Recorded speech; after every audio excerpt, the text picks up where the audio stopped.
Hello and welcome to Achievement Hunting 101. This is level 71, which is really just 69 plus 2. With me, as always, is a rotating cast of characters. I can't keep track. Koosh, say hi. Hi. Nate, say hi. Hi. It's my job. Hi, everybody. I'm Corey. Michelle, say hi. Hi. We are the Four Horsemen. Wait. I don't think he realized what just happened Nope, there. he did not. He totally didn't. Corey, do you want to say hi too? I do Hi, too. realize what happened. I just want Nate to use his Koosh and Nate voices depending on if he likes something or doesn't like We have something enough for the rest of people this. on the show that do multiple voices, I think. I guess so. One is enough. One's enough. Really? No Nate is enough joke? Come on now. Missed opportunity. Wow. See, Oh, that's a written... Another joke for the olds, yeah. I expect better from you. Did anybody play any games this week? A little bit. Nathaniel, if that is your real name. It's not. Listen, I'm just trying to add more Dead Horse nominees. Oh, that's right. We turned the cameras off. You can't see that I'm not listening because that's not my name. So My pants are off. Sure. I played a game. I played a game called SUPERHOT. Wait, what's it actually called? It's called Super Hot. No, come on. Super. You got to shout it. No, I'm not going to shout it. Super hot! Well, There you we go. Someone will do that for us. Yeah, so I played some Super Hot. I don't remember why. I think I had just finished something. Lost a bet. Because I'm not really playing for contests so much anymore. So I was just sitting there. I think I had just finished something. And I was like, what should I play now? I don't want to start a whole new thing. And I saw that Super Hot was sitting there. So I fired that up. Hey, guess what, guys? What? What? What? Super Hot has terminals. Go on. Like Yeah. like another game that we're going to talk No. about later? Oh. No, I mean, like, there are terminals. Like dead people? There's, like, hidden terminals in the game. Terminal snack bar. Yeah, go ahead. I had just completed the game. I think I had, like, I don't know, 6 or 8 levels I had to do, which I didn't realize I was that close to the end. So in going through and just playing it, I realized, I went back and looked at all the achievements, realized I had not seen a single terminal throughout the entire thing. Every level has a hidden terminal that you have to find and then access. And they're jumping puzzles for the most part. So I had no idea. No.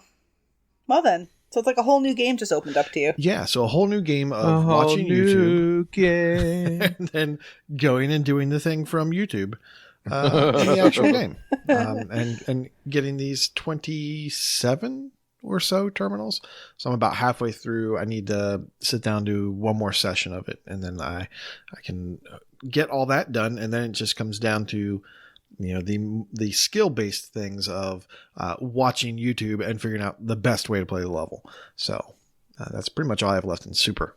So what kind of game is Super Hot?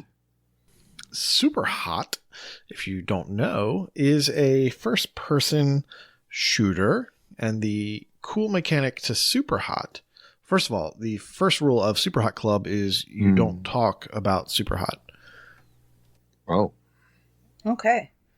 Yeah, so if you follow the story, that might be funny. Wow. Probably not funny. Was Super Hot one of the Quest games last week or something? Or is this a Game Pass game? I figured out why I played Super Hot last week.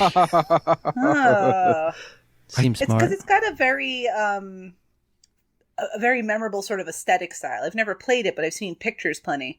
And I seem to remember looking through my Game Pass app and going, oh, that's from Super Hot, though I've never played the game before. Yeah, I can't remember what achievement I needed, or if I just needed an achievement. I think it was kill 100 guys with a shotgun, maybe. Okay. Something like that. So that's what it was. It was a quest. So I went in there for one of the Game Pass quests, and I kept playing after I was done. And that was fun. But Super Hot is basically it's a first-person shooter where time is based upon, or when time only moves when you move, with the exception of bullets, and people move very slowly if you don't move. But time is drastically slowed down until you move. And when you move, everything runs at normal speed. So it allows you to do some really cool kind of like John Woo type stuff, slicing bullets out of the air, throwing katanas at people, throwing vases at people and making them drop their shotgun, grabbing the shotgun out of the air and then shooting somebody around the corner. Very cool. And when you're done the level, it will play in regular, in real time. So you can see the full playthrough if you had been that good to be able to do that in real time play. It's a fun game, and there's a lot of achievements you can squeeze out of it, for killing people with these weapons or with melee, or it's fun. The achievements are actually fun, and the story is a little bit twisted. Cool. And I don't want to say too much about it because it's an immersive kind of story, so you kind of have to get into it a little. All right, make sure you edit out that F word. Just adding some more nominees. Crazy people. Corey. Hello. I hear you sipping your gin and juice. What have you been playing? Apple juice. Yeah. Maybe. Let's see what's on my list. That what isn't on your list? Yeah. I scored a huge deal over the holiday week. Oh, and picked up Jedi Fallen Order. For what, like $80? Oh, I think it was about 80 minus 50 minus 10. Yeah, that doesn't make any sense. I got it for $20. No. 20 doll hairs. Guess what, Corey? What? It's already on EA Access. Well, you know what? $20. No, I'm joking. Of course. For this game. Yes, it's going to be on EA Access probably in 6 months. That's okay. Did you play it? I have played it. Ooh. I have played it. What color is your lightsaber? Blue. Still default. Okay. So here's the sad news. I only played till the first story achievement. So I'm still a baby Jedi or whatever I am. I don't know, but I had fun. That counts, right? Oh yeah. About how much of the game do you have to play before you get that first story achievement? How much time have you put in at this point? Oh, I wonder if what is it, TA? I wonder if TA tells me. Probably an hour, 30 minutes to an hour. So it wasn't like you put it on for 5 minutes and you swing your lightsaber once. And... Yeah. So I assume it's kind of like this throughout the whole game, but it kind of reminded me of Mirror's Edge. It kind of takes you through a parkouring type tutorial where you learn how to jump and climb and stuff, and then you go through the fighting tutorial stuff. So, here's a stormtrooper and he's shooting. You better block his laser bullet. Here's really one with Star Wars, huh? Here's a dude with a stun grenade. You better parry that. I don't know. So yeah, you go through those couple things, and then you get your achievement during a cutscene. So that's what I did. Game looks beautiful. I really want to get back to play it, to be honest, because I don't want to forget the controls. And I kind of just this one, because I know it's coming to EA Access. I want to beat it before it comes to EA Access. The noble goal. Have you ever played any of the Uncharted's? Negative. Okay. Oh, I've never heard of such. Either of you guys? No. Man. Nope. Okay. All right. Well, the reason I That's asked time away from achievements, sir. Yeah, but I mean, you can get trophies. Whoa. Just in Uncharted. Just in a good game like Uncharted or Ratchet and Clank. I consider them honorary Xbox games. They have really cool set pieces. So in each Uncharted game, there is one set piece that is basically just a level or part of a level that is just nonstop kind of, balls to the wall kind of action. And that beginning of this game has something very similar to that. And I was just wondering if that was your take on it as well. And I obviously don't want to go into it in too much detail. Nope. Yeah, I can't really say that I've played a game like this as much as I've played, obviously. I I'm trying to think of a game that I did a lot of parrying in, if at all, and nothing comes to mind. I'm sure there's one. Did you play Rise? Yeah, that's it. That's probably that's probably the only one I could really associate with it. Cuphead. What? I mean, yeah, What? you parry in Cuphead, but it's totally different. Zeros.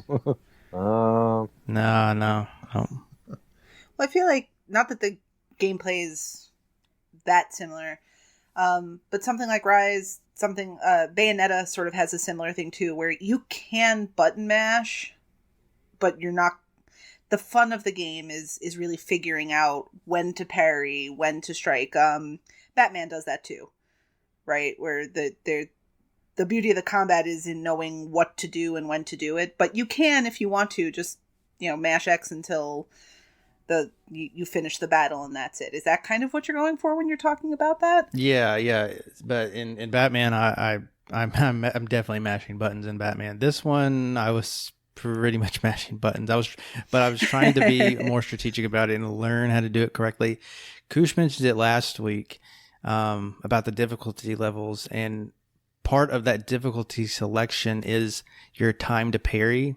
The easier difficulties, you get more time to parry, obviously. I'm playing on the default one, which is right above story mode, so I'm a Jedi Knight. Yeah, there's Something Jedi like Baby, Jedi Knight, Jedi Master, and then Jedi, crazy.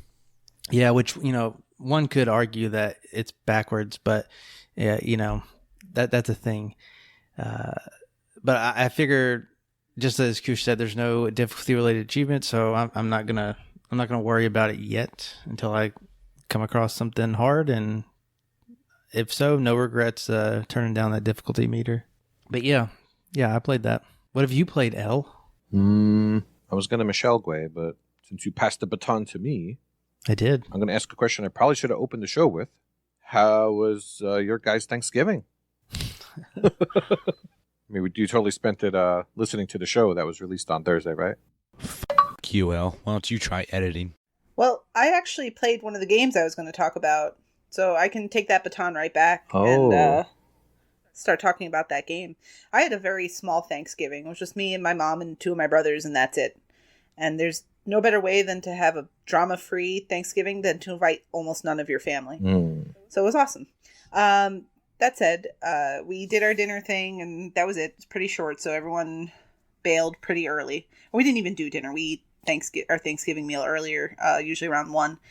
So after we were done with that, I now had a full afternoon, evening to myself to play something. And G-Task is still a thing, and trying to get points. And somebody had suggested, I don't remember who, so I'm sorry I'm not shouting them out. If you want to look for a game to play for G-Task points, look at the previous week and see what the top used games are, because chances are everyone's already figured it out. You just follow their lead. So the game that was 3rd or 4th on the list was Creature in the Well, which I think, Koosh, you already talked about a little bit on the podcast. Yep. But I really, really enjoyed it. For those of you who don't know or don't remember, it's, how do you say, it's an action-adventure game with sort of pinball mechanics. You have 2 weapons, one of which allows you to cull the balls, and the other one which allows you to knock them out toward different bumpers and things like that. A little difficult to explain. But I've never played anything like that. The mechanics worked for what they were, and at first I was like, this is another indie kind of game, but the further out from the game I am, the more I think about it. When I finish, I'm like, this game was like the perfect length. This is great. Now I'm thinking, I wouldn't mind a DLC level. I had a great time with it. Did you think about the same, Koosh? Less favorable, more favorable? Yeah, as I was playing it, I was kind of like, going through the dungeons and thinking, this is, a little bit repetitive at first. And then you start seeing different combinations of rooms, and you start to piece together, okay, every place has a hidden weapon and a hidden node and a hidden whatever. Cape, yeah. Yeah, so I can get into that, and I can search through all these dungeons and make sure I found all those things, and then do the boss fight, and so it really grew on me as I was playing it, and then it got to the point where when I was done, I was thinking about the mechanics, and I was kind of like, I kind of wanted more of those mechanics. I wanted to keep playing. So yeah, like I would love some DLC with some achievements. I would definitely do that. I would definitely play another game kind of like this, another pinball action adventure slasher. So yeah, it's a really weird game to classify because there's really nothing else I've played that's similar to it, and there's a sort of depth to the design, like exactly like you said. Like when you first look at it, the puzzles kind of, or not puzzles, the rooms look like they are kind of the same, but each of your 2 weapons, each one has some different statuses to it. So normally you can gather 3 of these energy balls at one time, but you find something that lets you gather up to 7 at one time, or you'll find one that has like a line that shoots out so you can see which way the ball is going to go. You have another one that will allow you to gain back some health. So you do have to find kind of the best combinations to use in the different areas to be able to navigate them successfully. And insofar as achievements, there's really, the achievements I thought were nicely laid out. You do get them, you do get some early on for some real basic things. And for the first few levels, you do get achievements for those. But then as the game progresses, there are some progression achievements you'll pick up. Like there's one for killing 100 drones, which are these little red guys that float out toward you, or one for collecting 2 million energy. And you kind of pop those as you're on your way to the end game, which is finishing the last boss, collecting all of the capes, collecting all of the weapons, getting all the energy cores. So it was a really good list. I thought the list design was really good. And if you're still doing G-Task, for G-Task, the whole game is about a 1600 TA differential, and it's only a 6 to 8 hour game. I played the game and managed to find everything without using guides. And my final time was like 8.5 hours. So if you use a guide to kind of show you the ways to go, it might take you a little less time. And I also stepped away a couple times because I had been playing for 2 hours and decided I needed a break. But I strongly recommend this, especially if you're still doing G-Task. This game was great. And I don't know if maybe in 12 days there'll be a Game Pass day, but it's good for that too. It's Game Pass, so if you're already subscribing to that, you're not going to pay any extra. I definitely recommend checking it out. Yeah, there were actually a couple of fun achievements. I know when I was talking about it, I mentioned one with the janitor, and there are some other ones as well. They're just, they're not difficult, but they are rewards for, investigating the world and exploring the world. And they're just kind of fun. And I really like having, a little bit of variety in achievements. Those were definitely fun to find. Yeah, there's one for the whole game takes place in the course of this sandstorm that's been going on.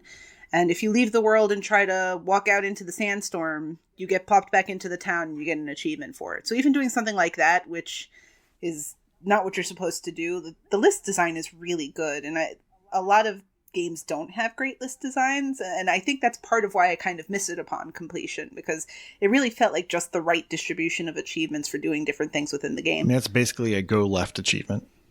Yeah. Yeah, I'm actually hoping to play it this week. So I'm excited for it. Any tips? Swing. Duly the mechanics noted. are going to take a little bit to get used to. Swing. Because you use the X button and hold the X button to gather the pinballs, and then you use the Y button to hit them out toward the bumpers. So it takes a little bit to get used to that. And there will be a couple points where it gets a little frustrating. Don't forget to mess around with the weapons that you have. And the game I think has 8 levels, and each level has a boss fight at the end. If you're finding that you're getting stuck, you may have just not found the right weapon that'll make that fight easier. And you can go back. So when you enter a level, there's actually a warp. As long as you've made it to the end of the level where the enemy is, there's a warp that takes you right to the enemy fight. So if you're struggling with something, just back out of the level, go run around and do whatever you need to do. You can get another energy core power up, and then you can just warp right back to the enemy and try it again. So don't beat your head against a wall about it. Do what you have to do to make yourself more prepared for the battle, and then go back in. That's a good point. It was very confusing at the beginning of every little zone you walk into. There's this little teepee, and you're like, oh, that looks like a portal. And then it's not a portal until you get to the end of the level and you get to that one little thing that you activate, and then it becomes a portal. And I didn't figure that out until like the second zone I was in. I was like, hey, wait a second. When I was backtracking, I was like, that thing is a portal. And then I figured, oh, okay, I can get around. And then I would definitely say, yes, if you're having difficulty, go somewhere else. Find more cores, find more weapons, and switch them out. And then rather than getting used to the controls, I would change the controls right from the very start. Find out what makes. I didn't change them at all. I tried to stick with it, and it was just driving me nuts.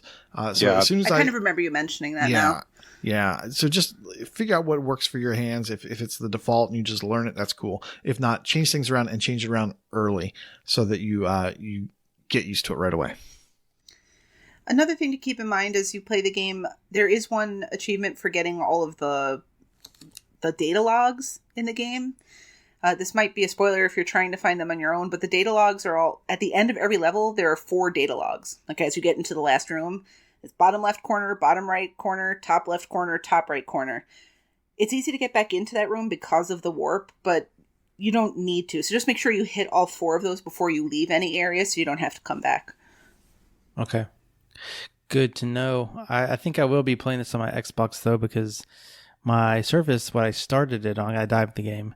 It was chugging when I last played it. Yeah, I played it on my Xbox mostly, but I wrapped up the last 3 achievements I needed on my Surface while at work because it was the day after Thanksgiving, and who wants to work the day after Thanksgiving? So I had my Surface there and I completed the game, and it seemed to run okay, but I didn't really play. Like, I was just picking up some collectibles to finish, so I didn't really play too much in combat. Was it chugging the whole way, or did you find that more when there were more elements on the screen? I think it was pretty consistent. Okay. Yeah. But man, trusting cloud saves, you're living on the edge. I have, I guess, knock on wood, I've never had actually any major failure with the cloud save thing between my Surface and the Xbox. So now I will. Because I'm constantly playing Gears Pop between my Android-based phone and my Surface, so I can't wait to lose all that progress. But so far, it's I haven't had any problem with it. Maybe once in Spheroids or something like that, I lost progress early on, but that's it. So, Elle, how was your Thanksgiving? Did you play anything? Aren't you going to ask me what I ate? I'm not interested. Oh, turkey. There, that's the answer. Well, I had a lot of family over. And when family's over, you know what that means. Jackbox Party Pack.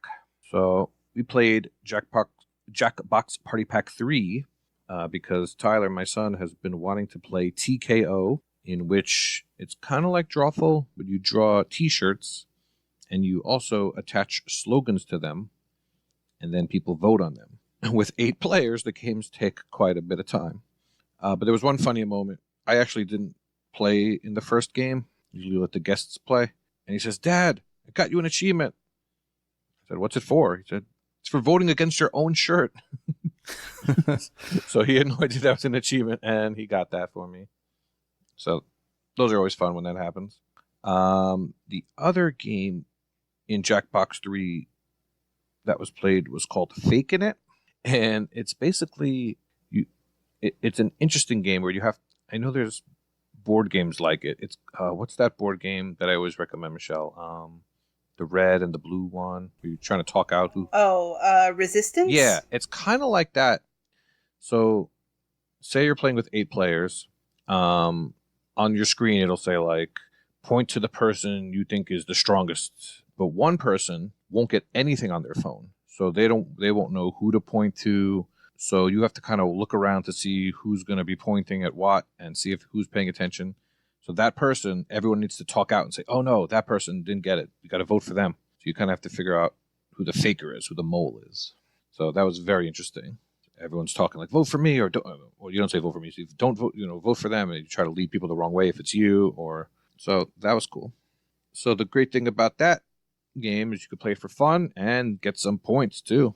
So I don't think I actually went for anything on purpose, and we got 4 achievements in that session. And there's a 5th one I want to talk about, but it's going to have to wait until later. Suspense. So did you just played the game naturally? You didn't try to sway people? Yeah, looking at the achievements, I guess I could say what they are. So one of them in TKO was using all your colors in a single drawing. So that was done naturally. Voting against your own shirt. And then in the faking one, it's caught the faker on the first vote. And faker got through 3 tasks without getting voted for. So those 4 came pretty naturally. And they all have decent ratios because it's a Jackbox game. These games, you have to set up multiple browsers or phones or whatever. And usually, how many users did you have? We had 8 people. Some of which were that's a young good children. boosting session numbers It was there. it was good. It was good. Instead of a student achievement factory, we had the cousin achievement factory. I can think of one times. other game that 8 players would be good for a boosting session. Tell me. Burnout. Yes. Paradise Remastered. That was a great segue. Vroom, Good job. vroom, gway. You're not supposed to call out the segue. No, it was so good. I had to. Broom, broom. Tell us why it's good for an 8-player boost, Corey. Burnout Paradise Remastered is good for an 8-player boost because there are several achievements related to being in a game with 8 players. And the A button is boost. Surprisingly enough. It is. I know. Now you know that. The more you know. And so, what day is today? Tuesday is the day that we are talking to each other. Mm-hmm. And that means that Monday, every Monday, is Burnout Night. This past Monday happened to be my first Burnout Night. Ooh. And I played with, I don't even remember everybody. Let's see. We had Elle, we had Michelle, we had Mario and Kingsman, and Koosh joined late after Jables left, and Fug, and you forgot Michelle. Smitty. No, I said her. She was number 2. That was the second name he said. Totally is but number 2. I feel like Did you get Freak Servo? I have another like old memory flashback right now. Any of you? No, Corey never would have. See Romper Room. She would sit at the end and go, "I see this name and that name and this name," and I'm getting flashbacks now. That's but funny. proceed, Corey. No, yep, and also your brother Freak Servo. Yep. I kind of mentioned him, but Elle talked over me. Smitty, Doughboy, and the Crunchy Goblin. Smitty. That's how you say Yeah, it. I think that's everybody. That's a lot of people. If you're keeping track at home, that is more than 8 people. We had people come and go, Did you say... but we always had 8 people, and I could tell you that Mike Pitch was not there. Did you say Skeptical Mario? I did. Did you say Michelle? Kingsman? I did. Did you say Chin? Keep going through everybody. But no, it was good. We since we had 8 players, we went Jables. for we had Jables. Jables left after he got his achievements. That typical sour Canadian. gamer. But since we had 8 people, some people already had the achievements and they were nice enough to help out. But I happened to get 14 achievements last night for like 700-ish TA, roughly, Very give or nice. take. So it's pretty good. But the big ones there were the 8-player ones, like I mentioned, and one of those is to lead 6 of the best scores in an online free burn session. Sorry, and so that's when you have the most oncoming traffic or drifts or takedowns amongst the group, and so obviously we would start the session, nobody moves, right, Crunchy?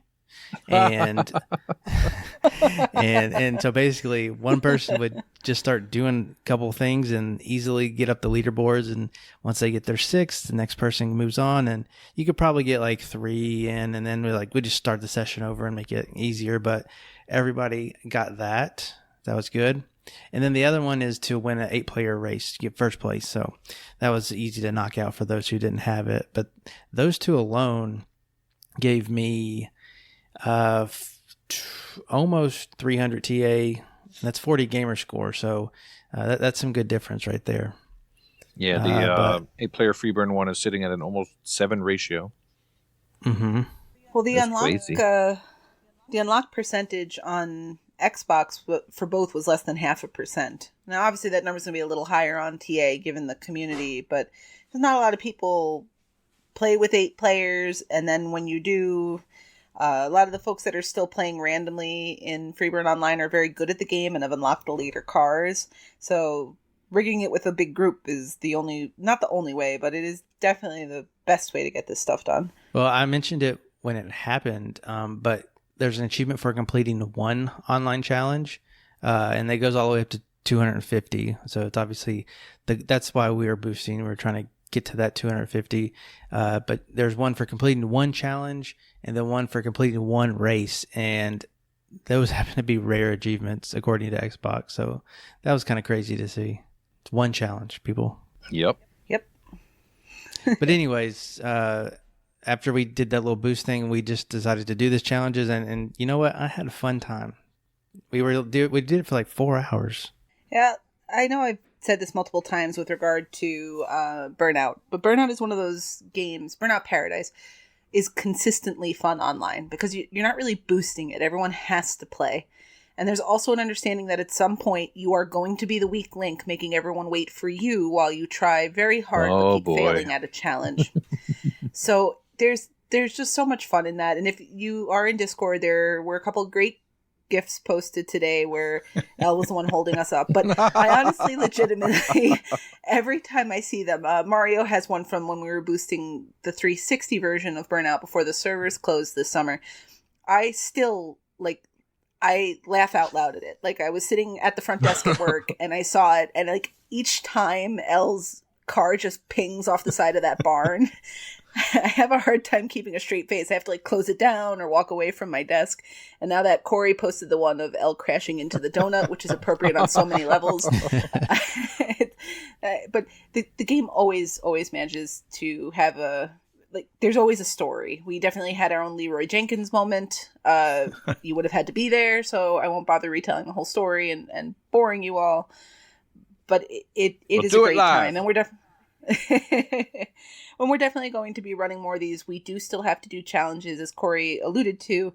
There are actually 500 total challenges in the main game, and you have to complete 250 to get one achievement, and you have to complete 2 full sets of 50 to get a second achievement. And the sets of achievements are based on number of players. So it's 2, 3, 4, all the way up to 8. So we will definitely be running more of this. We will eventually break into smaller groups to get some of this other stuff done. I am happy to continue helping once I'm done, because Burnout Paradise has definitely been one of my favorite games of the last generation. So that was a great time. And this all started from an impromptu boost last week when Mario was like, we should play Burnout. So good on you, Mario. I know, and it was also nice to have all 4 of us in the same game at the same time. Doesn't happen very often. True. Oh, you mean the 4 of us? Just the 4 Yes. of us. You know, the hosts that actually play some games. Woo, woo, woo, woo. Just the 4 of us. But it did get me thinking, are there any other games like this where you can just do co-op from anywhere from 2 to 8 people and work on things like this? Yeah, Jackbox Party Pack. Hmm. Well, that's a little Incorrect. different. Human Fall Flat. We're back where we started.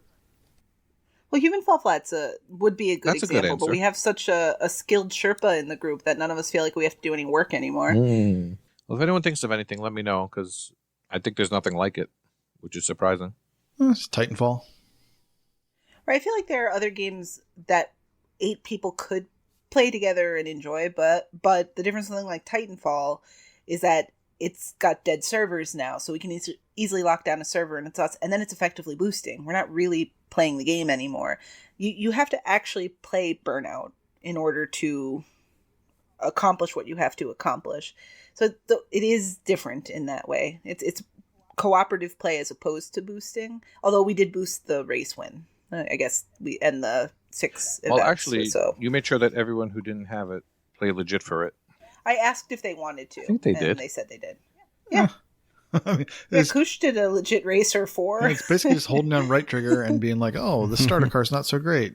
So if anyone does decide to do Burnout online, if you're listening and you're not around in Discord, although you should be, but if you choose not to be, I get that.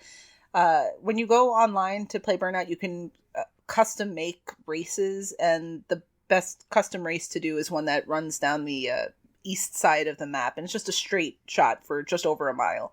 So it really is just hold down the trigger, hold down the boost, and go. You turn off the traffic, very easy.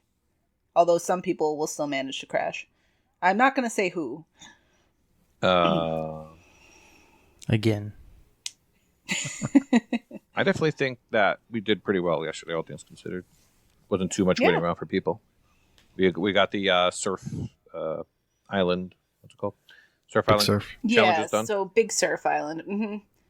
Silver Surfer, one of those. The Xbox One remastered version of Burnout includes all the DLC. The big DLC that was released for Burnout Paradise was Big Surf Island. And that has its own set of achievements that are all built into the Xbox One's list. And one of those achievements is to complete 10 island free burn challenges. So unlike the main game where there are 500 challenges, there are only 10 that exist in the Big Surf Island. And I believe from 2 to 8 players, it's always the same 10. Yeah. And we did the 8-player set. So we could, and you could in theory, do the first 2 in 2, 3, 4, 5 players. Like you don't have to do one full set, but it was worth doing one full set. Like we had a good time. They did the design in the Big Surf Island challenges. I think is really fun, but I think Koosh complained about pathing again. So That's just I won't the say game. everybody thinks that. That's the game in general. It's just the KooshMoose. pathing. There's no GPS. Come on, you're in a car. There's no GPS. I agree with that one. Yeah, not very realistic. Everything Got a else is phone. realistic. Everybody's got a phone. You should be able to at least look at your Google Maps, Waze, and figure out how to get onto this building. I mean, that's just science. It's just typical, right? How do I get to the I do ceiling agree. of the rooftop of this building? It's ridiculous. How do we get through this donut hole?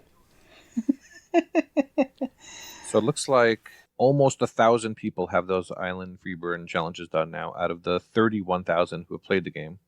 So that was good for another 5.6 ratio achievement. So, and didn't take us more than like maybe an hour, Yeah. an hour and a half at most. I don't think it took an hour and a half. I think an hour is more accurate. 20 minutes for just one super jump challenge. I mean, it took Crunchy an hour and 20, but yeah. Well, and like It took him an Michelle hour to get a mentioned, headset counting to to work. counting to three and saying go is a little hard as well. But then he came up with the idea to just fall, and it kind of worked. So That worked. that was good, Crunchy. Ish. Everyone got it done, right? Ish. Yeah.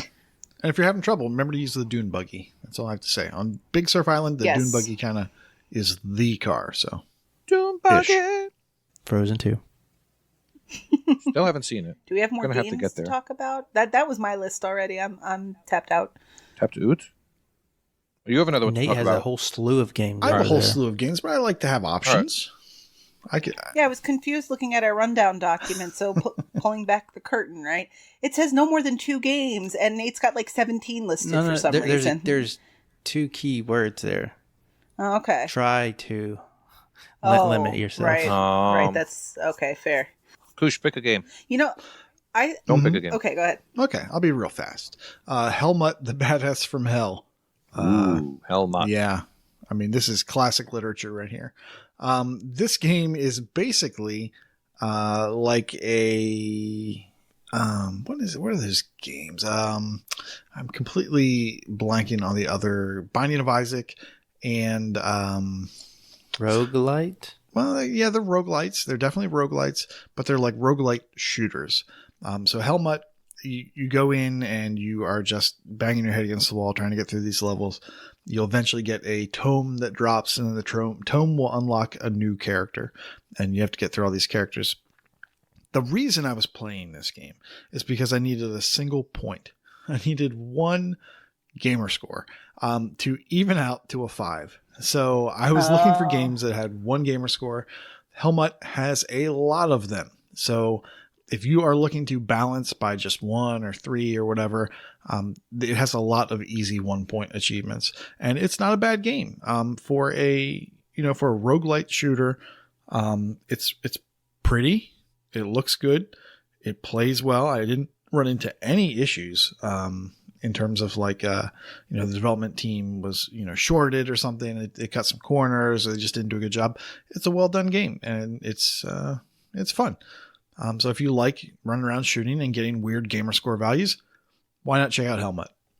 Can you share why you needed that particular value, or is that a secret for later? Oh, no, it's not so much of a secret. I'm just getting real close. I'm getting on in gamer score age, and I'm at 393,385. I was 384 before. So I am preparing to hit my my 400,000. And I've got an achievement in mind, and I just need to set things up and hopefully not mess it up. With the with HELMUT, with the list, like I know you said it has odd gamer score values, so it's good to even up your score if it's already messed up. But how completable is the game itself? I don't know. I don't know. Oh, okay. There are 242 people that have played this game, and 6 have completed it. Oh, that sounds They are easy. badass. There are there's not a whole lot of solutions. There's 4 solutions for the achievements that I have left, and let's see how many have I got. I have 11. The new TA is still throwing me. I have 7, 1, and I have a bunch left to go. 15 more to go, and it looks to me like the most difficult achievements will be a speed run in under 20 minutes. And then just kind of grinding, getting 5,000 soul stones. Soul stones are a more rare drop than coins. And there are achievements for, getting a whole bunch of coins, for buying everything in the shop. There's one for standing around in the shop for 20 minutes. That was a fun one. That's what I used to get my 1 pointer. I stood in the shop for 20 minutes while I was playing. Actually a 1 pointer, or is it like 41? It's a 1 pointer. It's a 1 pointer. Oh, they've got several 1 point nice achievements. Here's the first 4 achievements, all worth 1 gamer score. Enter a dungeon. Okay. Die for the first time. This one's interesting. Shoot 10,000 shots. Mm-hmm. And that's because it's interesting because it comes before the complete the tutorial as far as tracked gamers. Well, the gun shoots fast. You must shoot a lot of bullets. Oh, yes. You're just basically just running around with the gun on full auto the entire time. All right. The next 6... I mean, it sounds interesting. The next 6 most unlocked achievements after those 4 are also worth 1 point. Yeah. There's a lot of 1-pointers. And then there's a 183, a couple 200s, and that's how the sausage is made. So you wouldn't recommend this for G-Task? I don't know what G-Task is anymore. Yeah, I don't think so. I mean, it's got a lot of TA, but yeah, those 1-pointers aren't going to get you a lot of TA diff, I don't think. But the 200 pointers, yeah, it's there's some TA in there. There's some diff. That's cool. Huh. I actually was going to ask a question to Corey, because I also cheated and looked at his list. I saw you had a Game Pass game on your list as well that I know I recently played. Did you want to talk a little bit about that one? I guess I have a minute to do that. Oh, nicely done. I played Minute to Win It, but not the one with Guy Ferrari. Guy Ferrari? Is that his name? Yeah, sure. I think it's Pieri. Ferrari's like a car. You have Burnout on the mind. It's okay. Yeah, that's it. But yeah, I played Minute. It was a game. A very black and white game. I'm sensing not a whole lot of love. I can't wait. I mean, it was okay. Are you ready to get mad at me? Is that what this is? Sure. Yeah, I welcome hearing differing opinions, especially when they're wrong. Especially when they make me mad. Yep. So no, go ahead. What did you think? Well, there's this excellent URL that TA provides that ends in walkthrough that this game is associated with. And it does a really good job of walking you through the game. After you've tried it naturally and done 1 full playthrough, right? I got the sword naturally. That's why we're going to get mad. Down 1 screen. Okay. 2 screens. It's dangerous to go alone. Here, take this. Yes. I haven't even completed the game either. I have to do the second run. But so that was actually going to be my next question then, but you already answered it. But my contention with Minute in particular is it's actually, I think, going to be faster for you to play it once naturally by yourself, because you will then know when you read the walkthrough, walk to the hotel. You will have actually seen yourself do it and have drawn that map kind of in your brain of where to go, as opposed to, I read this in the walkthrough. I don't really remember exactly where the hotel is. I know he does a pretty good job of saying go north, go east, go west, but like, that familiarity with the map, like my secondary playthroughs, which I did go to the walkthrough for, took me no time at all because I was so familiar with the map. Do you get that same sort of familiarity? I could get that. And with the walkthrough, he was touting 2 playthroughs because you have to do a second one. But there is an achievement for completing it in so many lives or, respawns. Mm-hmm. And there is some part in that walkthrough that was not super clear to me. And I messed up and I had to do a second run through on normal just to do that particular achievement, which it was quick, but I had to do it. And actually I cheated a little bit because, as you know, once you beat it once, I don't know if there was a stipulation that I had done, but once I beat it, I unlocked another character that did not attain to the 1 minute life. And so I used that as kind of a cheese to beat the game in as few respawns as I could. I think that character is only available if you get 100% of the collectibles. Is that true? That's possible. Okay. I'm pretty sure I got every item. It took me, even with the walkthrough, it took me longer than a minute sometimes to get what he was going for. And even at some point, he was like, yeah, try to get this if you have enough time. If not, don't worry about it. And I didn't understand why he would say that.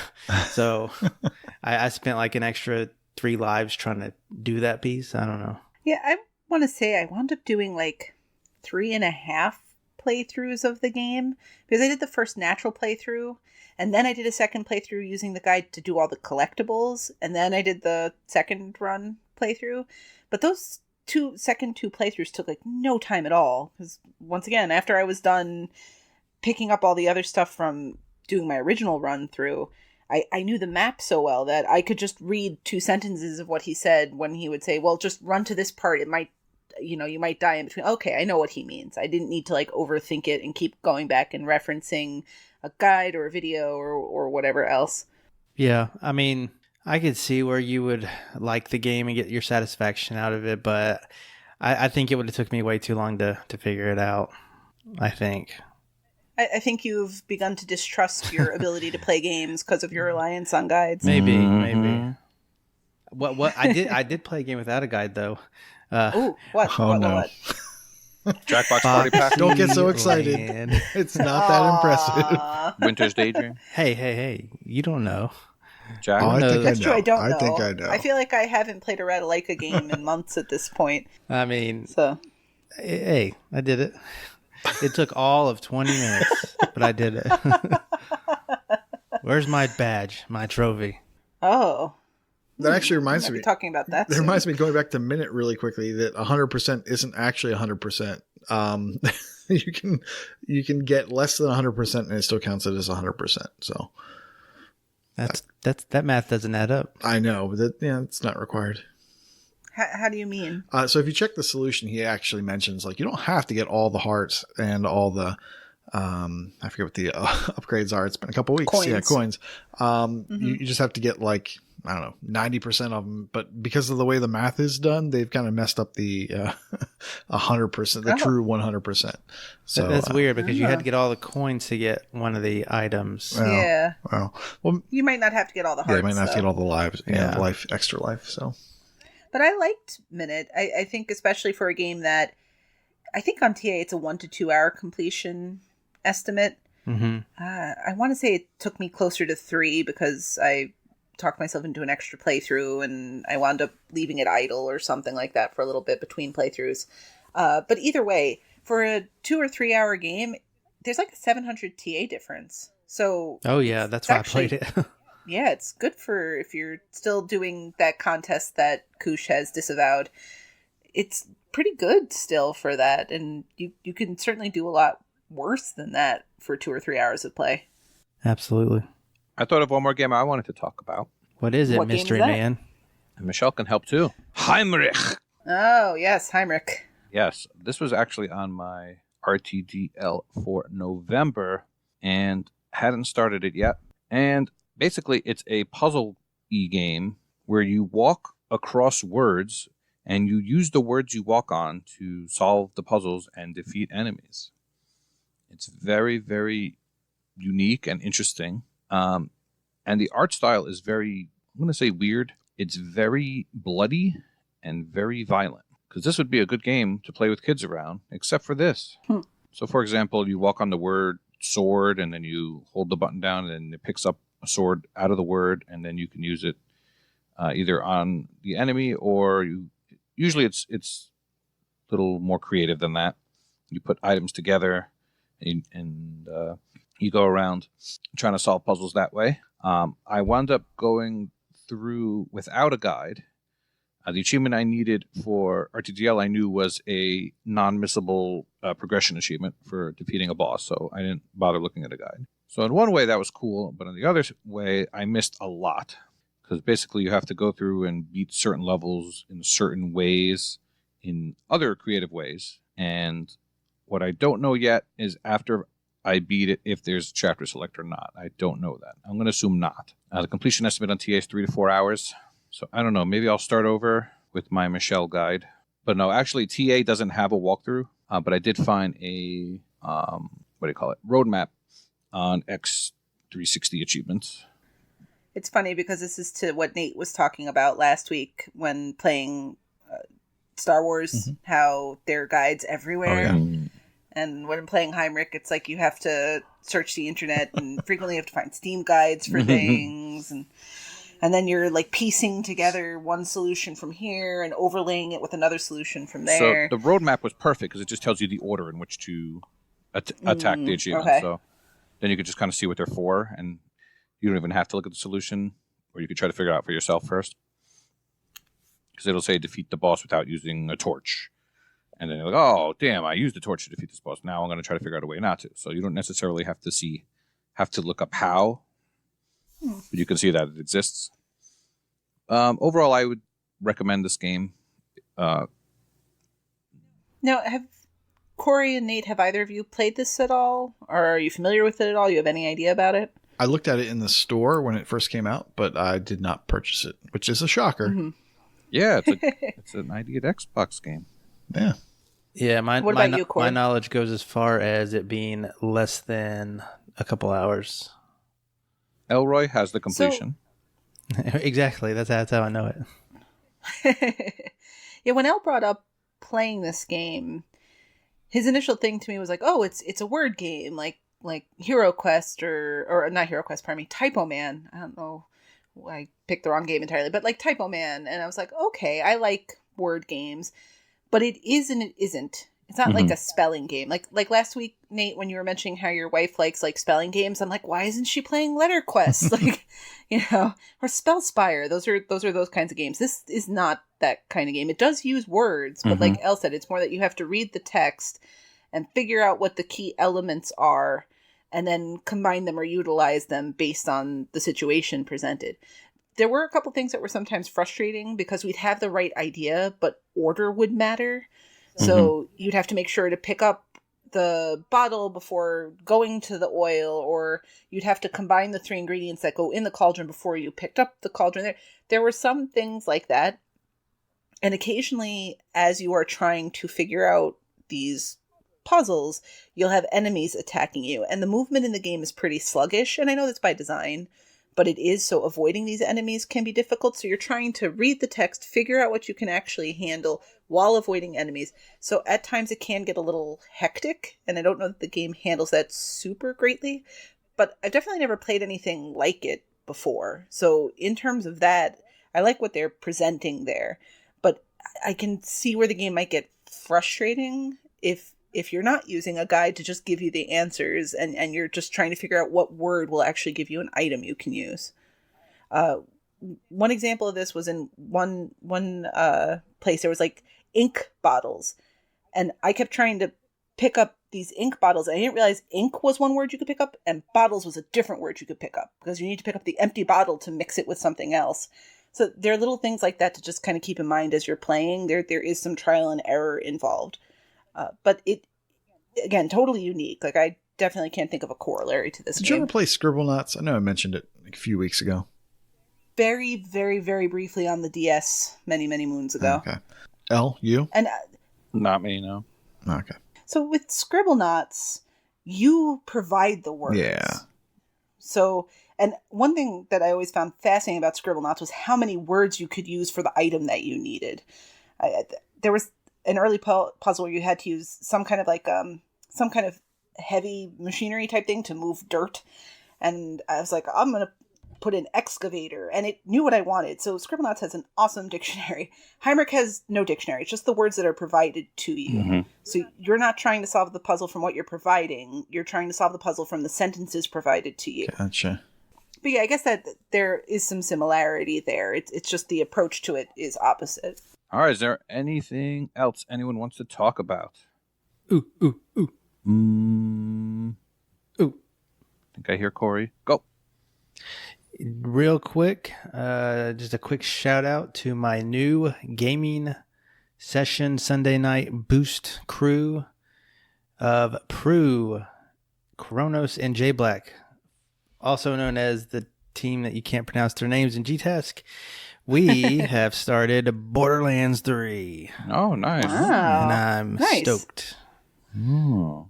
Yeah, we had our first session this past Sunday, and it went really good, aside from the game crashing on me a couple times and on Prue a couple times. But we made pretty good progress for a first night, if you ask me. So I think that will be a good one to do. So I'm excited for it. Nice of Prue to let us know about this endeavor. Very interesting. I don't blame him even a tiny bit for abandoning us. Not even a tiny bit. Hey, it's on a different day. I have zero interest in playing Borderlands 3 I was about at this to say, time I'm anyway. pretty sure the three of you, besides him and your Borderlands 2 crew, would never touch 3. But the beginning phases of Borderlands 2 weren't the problem. It's the end game part where we just don't have great weapons, so now we've had to kind of backtrack and start over in the True Vault Hunter mode, which involves replaying a bunch of stuff we've already played. Like, that's more where our issue is. The initial parts of the game were fine, though. I've heard having 100% participation helps too. That's true. That's true. Not finding an excuse every Thursday. Or getting sleepy. That's it. That's it for my games. You'd be sleepy too if you had to talk to Prue. Oh wait, maybe you'll figure out what that's like. Maybe. I'm not. It's not off the table. Bark. See, you know already. Talks to his dog more than he talks to us. I don't probably blame has better breath. He's probably like the last human over there. And oh man! I don't need to talk about those games, but okay, I don't have to that was go nice, into that. No, you don't have to go into those. I can just mention that maybe in the future I'll talk about Axiom Verge or the Aquatic Adventure of the Last Human. Come on, they're Vayners. Talk about them. They're Vayners. Okay, I'll be real brief. The Aquatic Adventure of the Last Human reminds me a lot of Song of the Deep.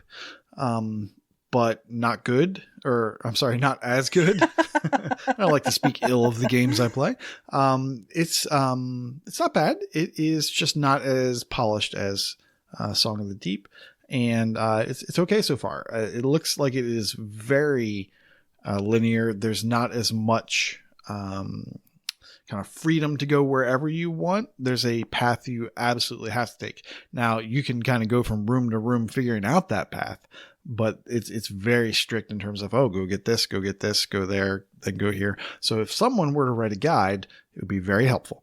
Axiom Verge is so much like Metroid that it is just so good. I've been holding off playing this game just because I know it's going to be good and I know I'm really going to like it. So therefore I leave it as that carrot that I can always play that game. And I figured, you know what? I might as well play that game. So I started that up, and it was one of the ones that I could stream to my phone pretty well using xCloud, console streaming.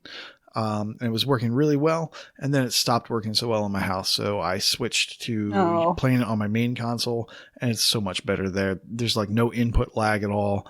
And I don't know if it's because it's coming from the basement or what, but it seemed fine at first, and then it got kind of chuggy, and that's not what I want in that type of game. So, because I liked it so much, I just started playing it on the main console, and maybe I'll talk about it in the future a little bit more, but it's definitely good, especially if you like Metroid. On the NES, it is fantastic. Quick aside to that, I'm glad that you brought up a couple Vayners. So as you have listened over the past year, we have gone on a journey of searching out all these spider veins in our TA body and playing them and loving them and talking about them, especially in Discord. We have a channel dedicated to them. And I just want everyone to know that that will officially kind of end at the end of the year. Our journey will pseudo complete. You can still talk about the games. No. We're just, And the channel will Koosh always just be there. chaining himself to the channel. and You will not take this channel from me. And so what I'm thinking is I kind of had a plan originally that, we've been talking about it all year long, but at the end of the year, I'm kind of just grab some stats, do a little roundup of some of the Metroidvania stuff that we've found throughout the year. It might be a little special segment or something. We probably won't rope it into the main stuff, but look forward to that in the next month as we finish off 2019. And I kind of want to do it again for 2020, but maybe not make it a year long. I toyed with the idea of making it just 3 months, and I haven't discussed it with anybody else, but I think that's a little too short. So I think the next genre that we will focus on will be probably 6 months. It'll get its own channel, and we'll see if people pick up on it. But the genre is up to whatever right now. I'm kind of leaning towards roguelite. But if you have another genre that you want to throw out there, kind of as your pick, your preferred genre that you maybe have growing love for, that you want other people to find, like Koosh did with the MV over here, then let us know, and maybe we'll choose that. So maybe Castle Roids? Oh man, poor Koosh. He's just going to be like sobbing in the corner on this day. January 1st is going to come. We're all going to be like, Happy New Year. And he's going to be like, but Vayners. But Vayners, man, Vayners. Yeah, it's been a good year, but I look forward to that roundup talk. Yeah, what was great about the year is it really did encourage people. I know Eliflet played a bunch of Vayners this year. That wasn't necessarily the thing. I know Redemption always played a bunch, but he was in there talking about them. I definitely played more this year than I probably would have otherwise. So I look forward to picking a new genre to hopefully get into those games and engage in those games that I would have avoided or would not have prioritized if not for there being a Discord channel for them. Yeah, it's been really fun. I'm happy with the turnout that it's got. Mm-hmm. All right. Free malicious. Well, what is up? we have a guest. How exciting. You bet. Illustrious. A wild Freem has appeared. What's up, Brandon? That's right. Oh, not much. Just, getting my gaming in. Oh, gaming on a Tuesday night? What's that? Scandalous. I dabble here and there.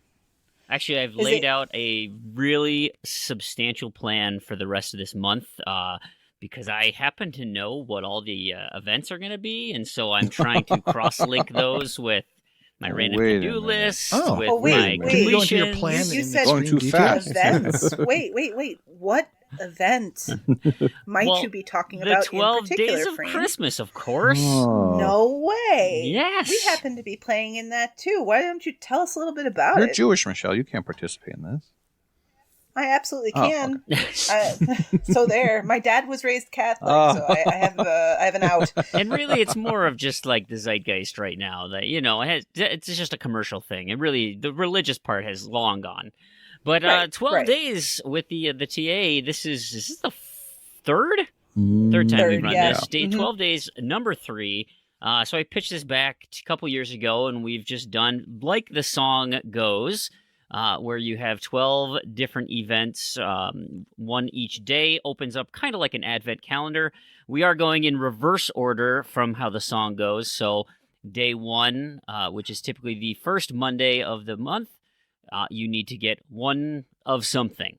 So in previous years, it was one completion. And this year, it was one total disaster.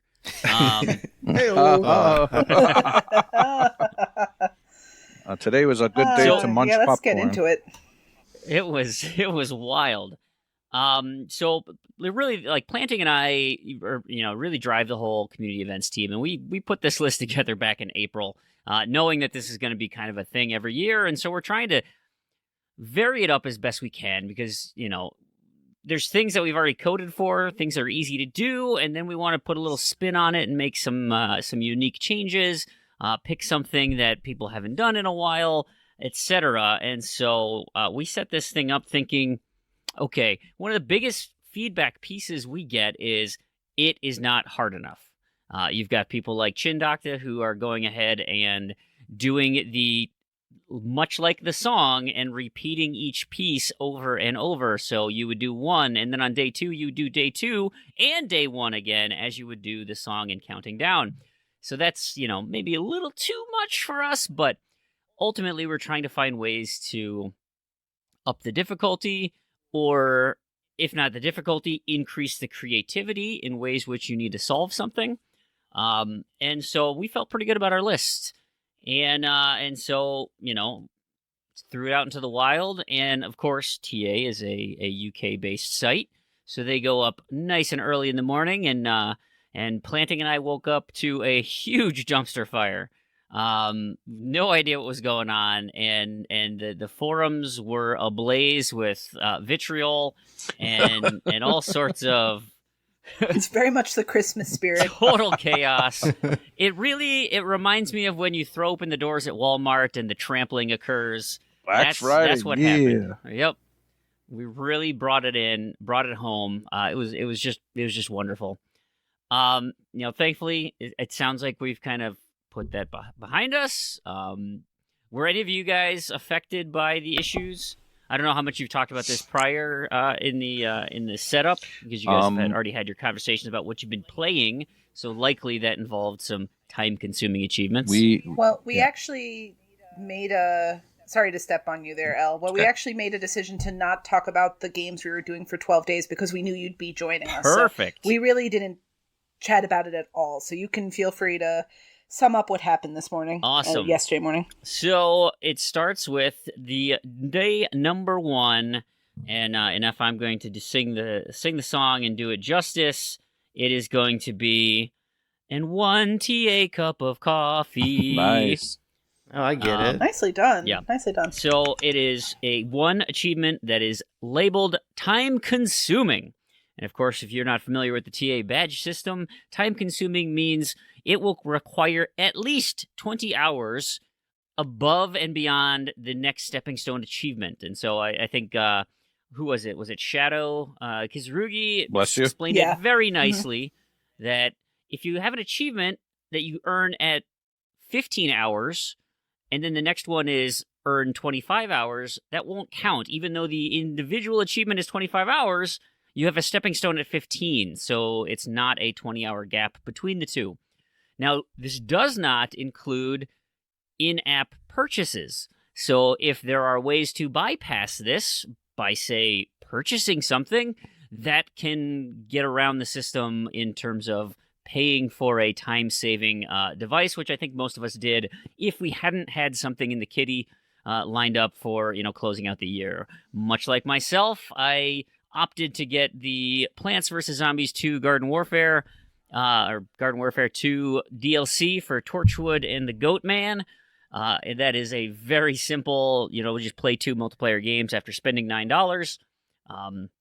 So there you have it. I didn't have to start a new game. I believe others on the panel perhaps took a similar approach with a maybe less expensive avenue. KooshMoose. Yes. We had saw in the TA Discord a guy named EOJ, and who actually just joined our Discord today, so that's fun. He mentioned a $1 DLC for Van Helsing 3, if you had that with Games with Gold, to buy Katarina's epic weapons set. It was $1. You just then equip it, and boom, you get your time, your extremely long achievement, and you're good to go. When I saw his name, all I could think of was EO Boy? EO Boy. EO boys. EO Boy. Yeah. Anyway. So yeah, what did you guys end up doing? I assume we all passed, right? Right. Well, to asking if we were affected, real quick, I think Michelle and I are both esteemed members of the Perfect Attendance Club. As am I. Mm-hmm. Same. And Koosh, yep. And I don't think anyone else besides me and Michelle. So, Is Mike on? so yes, I think what happened is that when did it go live? 5 a.m. or something? 5 a.m. Yeah. 5 a.m. And Eastern. a few people either accidentally or did what was intended and got the collectible achievement. Yeah, they were super excited. It was 2 different, like everybody is. Yeah. We knew it was coming, and so they went ahead and quickly unlocked their achievements. So I think we had 12 people who unlocked it, and at this point then is when Rich saw what we asked people to do and said, I don't want to do that. That's too difficult. I don't have the time What to were do you that. thinking, Freem? And planting? Yes. I'm going to play devil's advocate here because I get it. Like, there are plenty of people who participate in these contests very casually. We know this because there's a very small number of people in the Perfect Attendance Club. Like, the fact that we can get into almost non-fractions of a percentile just based on the people here for how many people are in that club shows you really how small a group it is. And I get it. This is the first day. It's December 3rd. You have all month to get one grindy achievement. You pop that off right at the beginning so you can plan for it. And many time-consuming achievements really just involve idling your console. Leave it on overnight. Achievement hunters certainly do this. So I actually get the logic you were going for in this. Yeah. It made sense that was what was happening there. And there were, because achievement hunters are very good at circumventing the needs to get an achievement, viable, quick options that, yes, cost $1 or $2, but that's a lot less than we spend on some of the games that'll help us meet some of these qualifications. So I don't see what the big fuss was. I get it on some basic level, but you have all month to work on completing it. That's not an unreasonable ask, in my opinion. And that was really what I ended up posting in a lot of the forums. Certainly the staff stuff was, listen, the idea to get it now, I mean, we asked for a completion 1 year, and it's like, having people get a single achievement, not terribly difficult, and the fact that you get a whole month to do it, the idea is to build up into something. And so, yeah, we wanted to maybe start with something that, okay, let's get going. Let's get a plan started. All right, this is how I'm going to proceed. And as you went, you would see what would be coming up next, and you could plan for day 2, 3, and 4 as you finished up your time consuming. Now, of course, the excitement is like an advent calendar. You're not going to open the thing, see the chocolate, and say, I'm going to save this for tomorrow because, I just wanted to see what the shape was. Right. You're excited. You want to eat it right away. I get it. Fine. That is an approach. But ultimately, I was thinking other avenues, and I guess I was wrong. No, I mean, I think you're right. I think you have to get one achievement. You don't want it to be something silly like a collectible. I was going to say one collectible, and I was like, well, it's not really a stretch to get 2.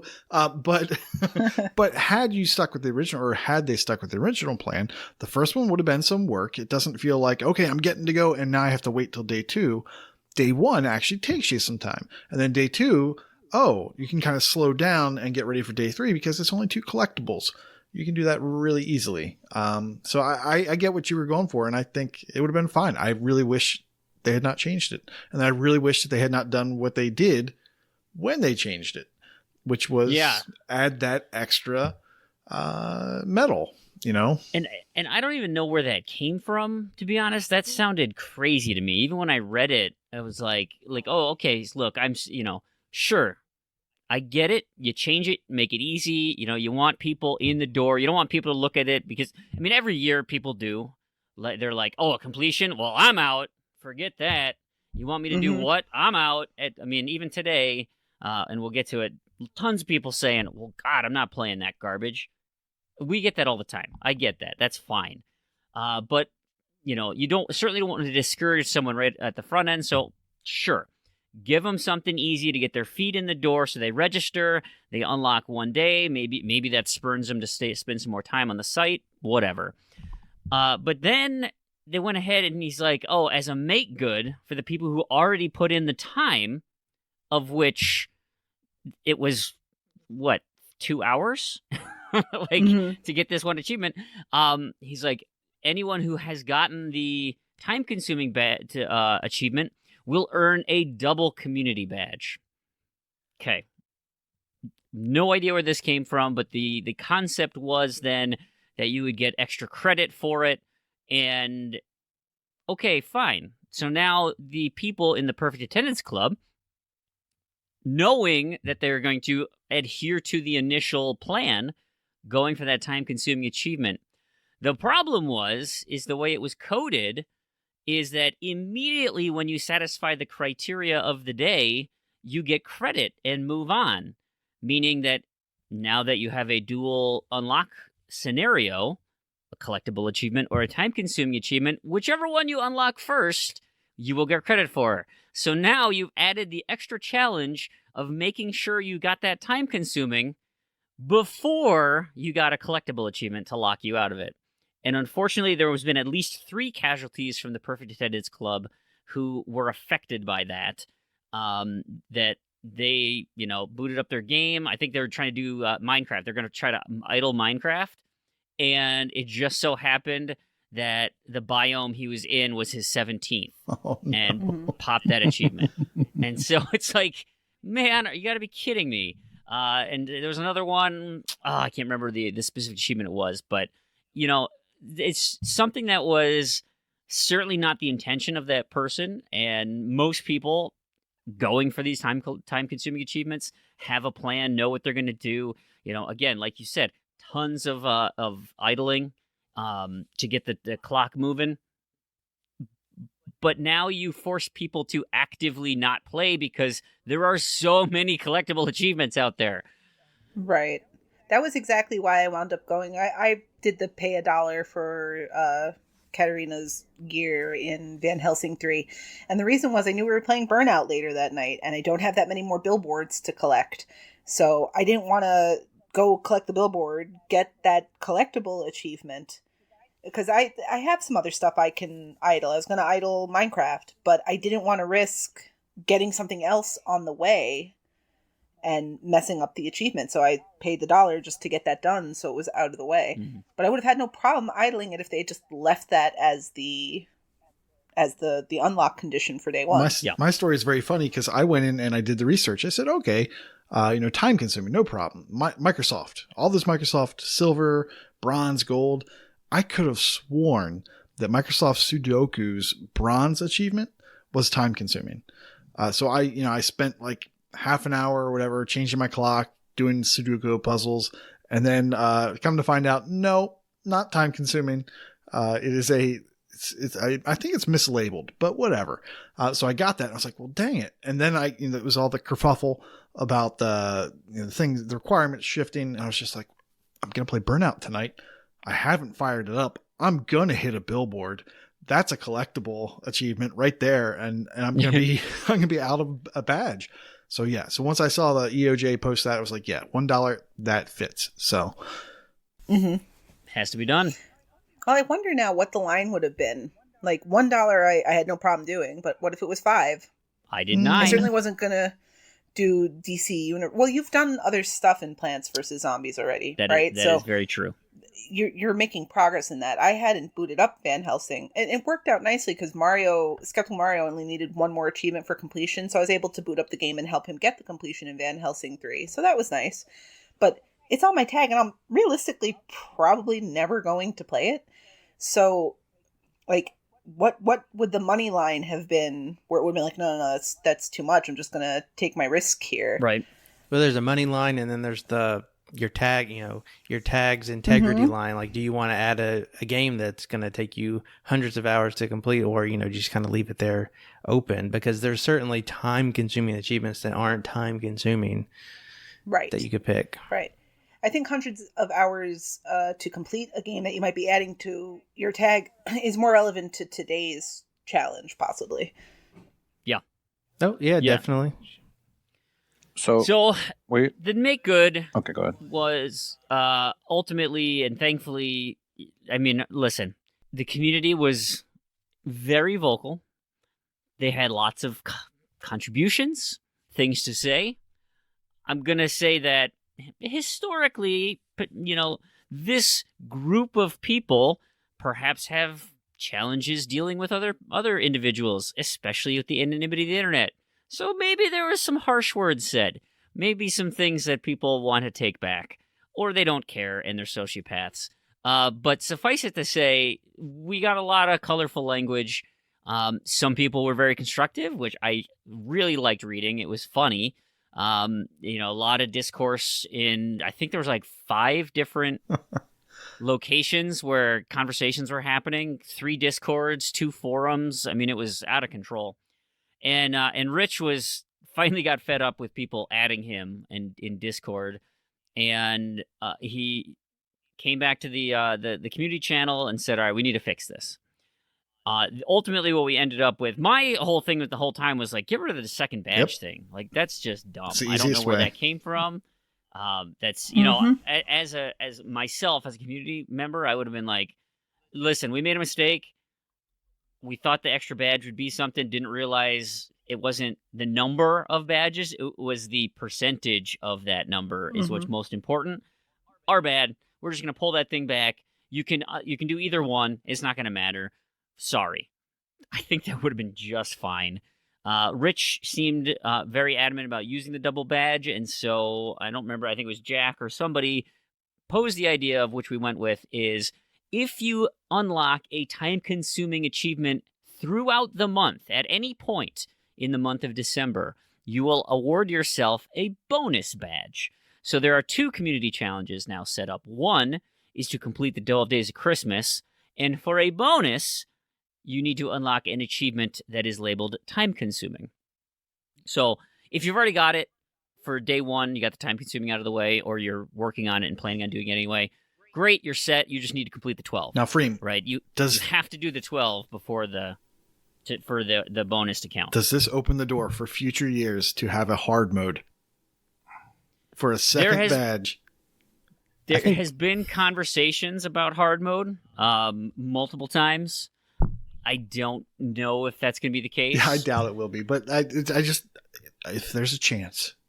If you're in the TA Pro Discord, this is actually leading closer to having no competition next year. There's that too. Well, I think that's all sort of heat of the moment, because it is. Sure. All of this is meant to be fun, right? It's just meant to be. There's no entry fee to get in. You join. You're just supposed to go, and that's the intention of it. So for it to be so tense and stressful right out of the gate like that, it obviously wasn't handled as well as it could have been. It seems like everyone's satisfied with the conclusion of the situation, so I think that'll settle.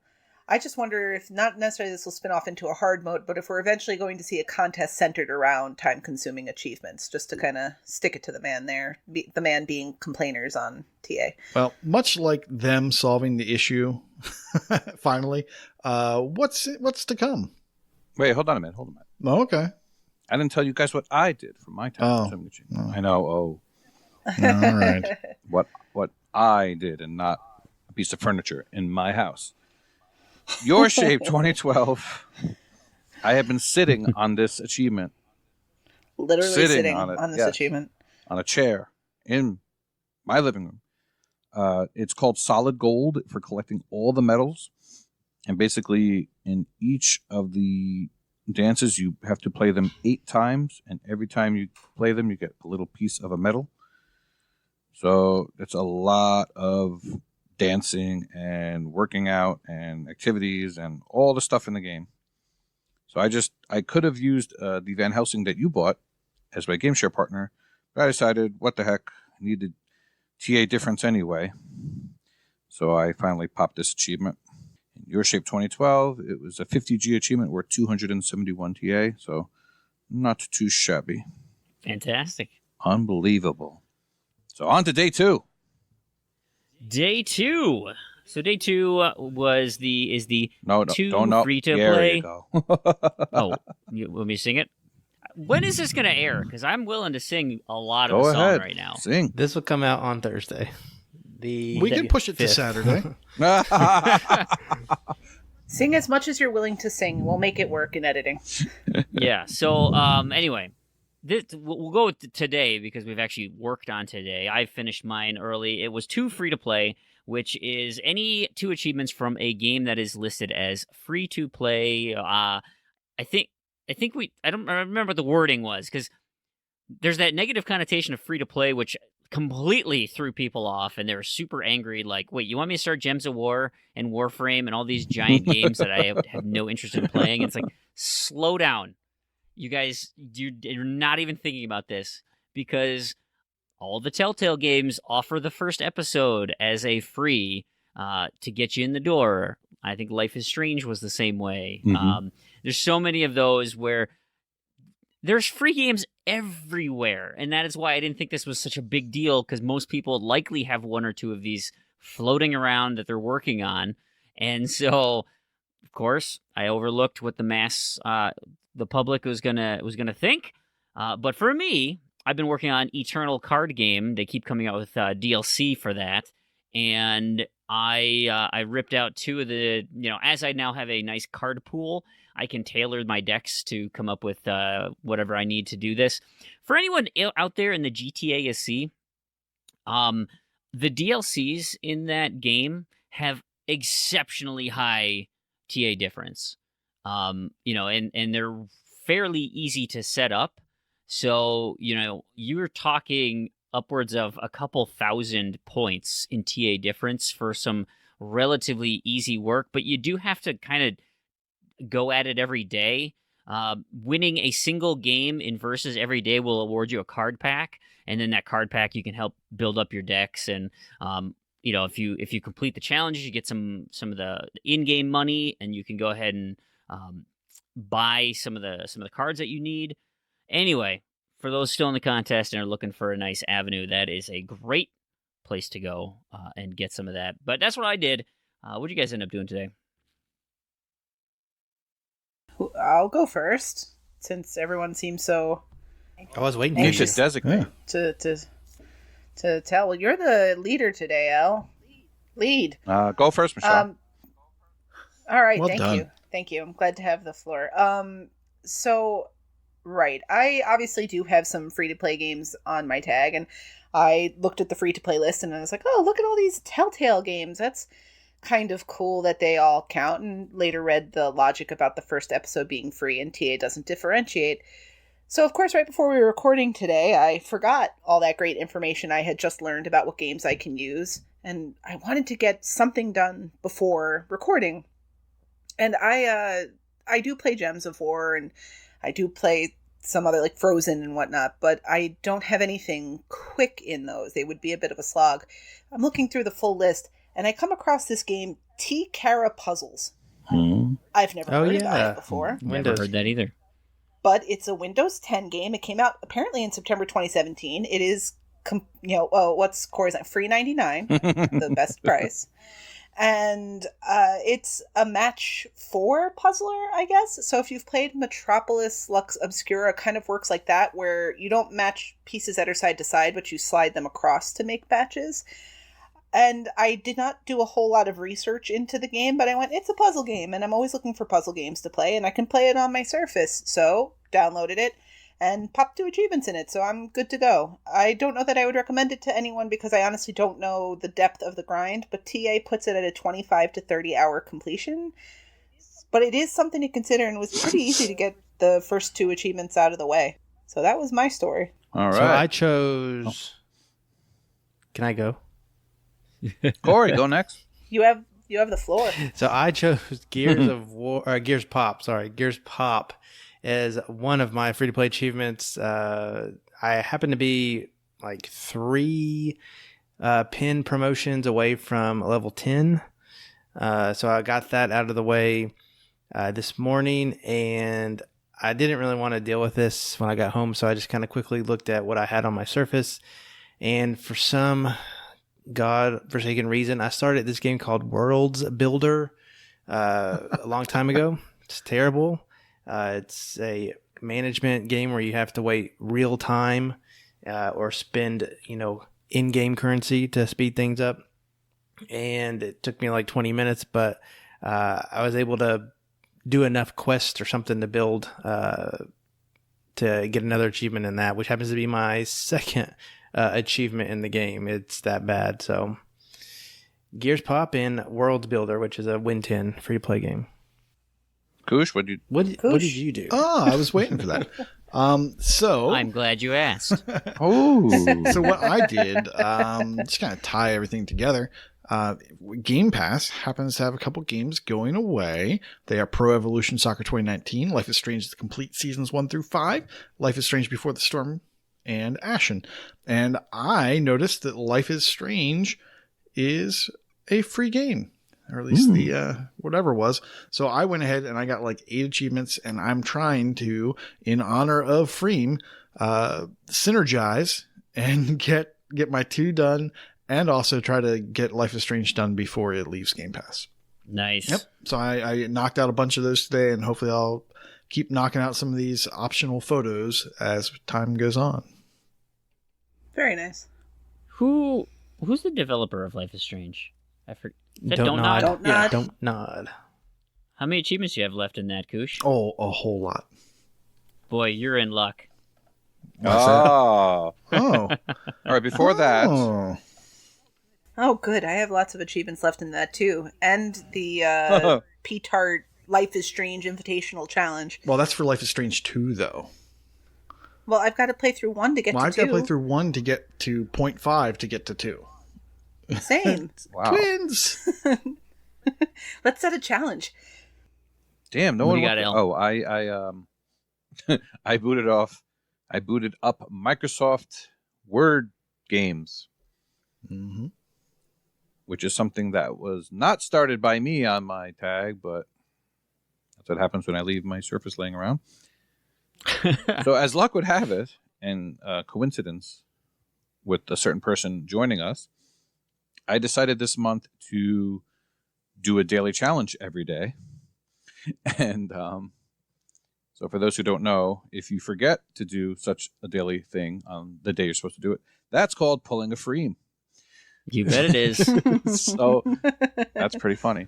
So I started that on the 1st. So today I just went for 2 quick achievements. So there was one in a crossword puzzle for typing a 10-letter word, and I actually finished out the whole crossword puzzle, and then another achievement popped for getting 3 stars in a crossword puzzle without using a hint. So that was done pretty quickly. Today was easy.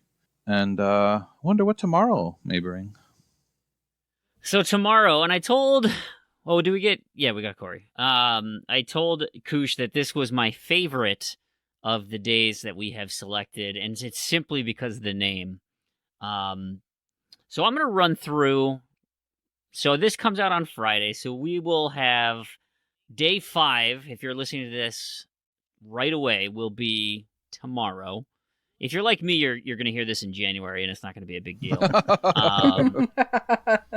But because I want to sing it, I'll do day 5, and we'll count down, and then I'll give you a couple tips on what to look for coming up.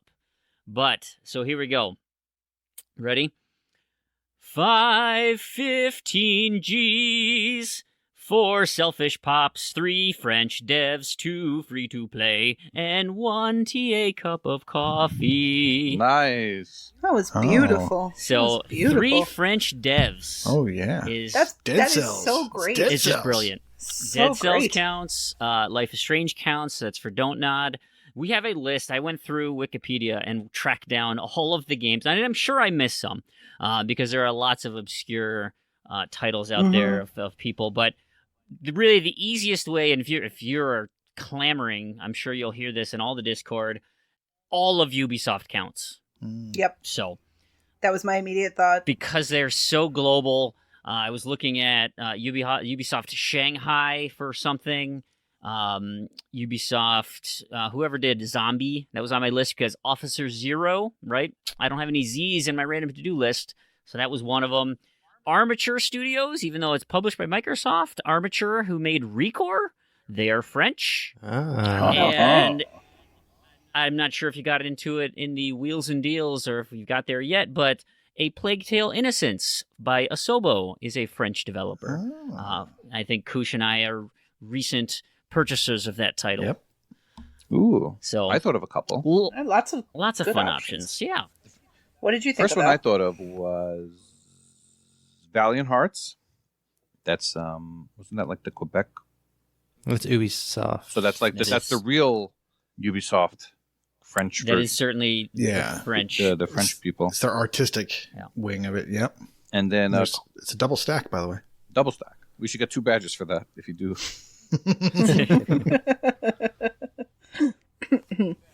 Demetrius was done by a French dude. And the whole game was basically French translations into English, which was hilarity ensues when you do something like that. So those are the ones that came to mind for me. But it's a terrible game that if you reset the game, you lose progress and has 0 point achievements. You shouldn't play it. Anything with 0 point achievements coming? Officer Zero has that bonus, right? Mm-hmm. So no, that's your thing. Yeah. So let me just give you a kind of rundown what you're looking for. It's in no particular order. We have so far we've seen a flag challenge. That's with the cup of coffee. We have a game type, which is the free to play. The developer or publisher, those are the French devs. If you listen to my song, you've got the gamer score achievements that you need are in there. We have some in here. So there is an achievement property. So it's a little vague on how that's spelled out, but there's not much in way of how achievements are described on the site. When you get it, there's lots and lots of opportunities. I wouldn't be scared of that one. There's a popular service that's out there. Perhaps a game in one of those popular services would be included in this month. Of course, we did a spelling one. It's in there somewhere. Those are my favorite. It is a word phrase that we have not done before. It's got some challenging letters in it, so that'll be fun. I think the biggest... So, I'm not going to lie to you. Days 11, 10, and 9 could be challenging. Simply because the fact is that you have to do 9, 10, and 11 achievements using this category that we have. And the options are significantly more limited for these things that we're looking for. 2 of them are flags, and 1 of them is a genre.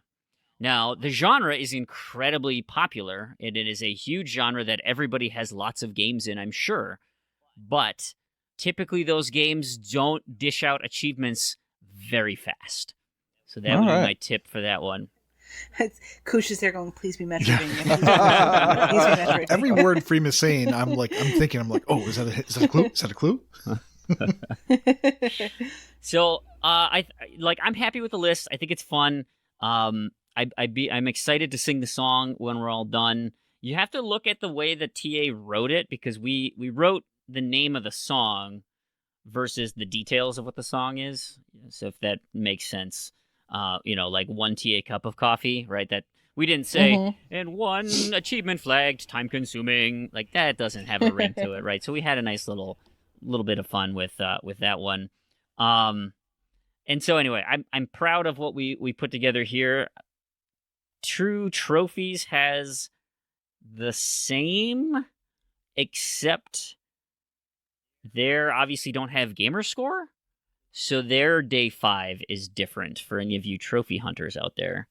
That one did change because it was also along the lines of, wait, you want me to do what? And people were not happy. So what? Nobody knows that one, but we moved that one around. So we're gonna cut that off at the pass.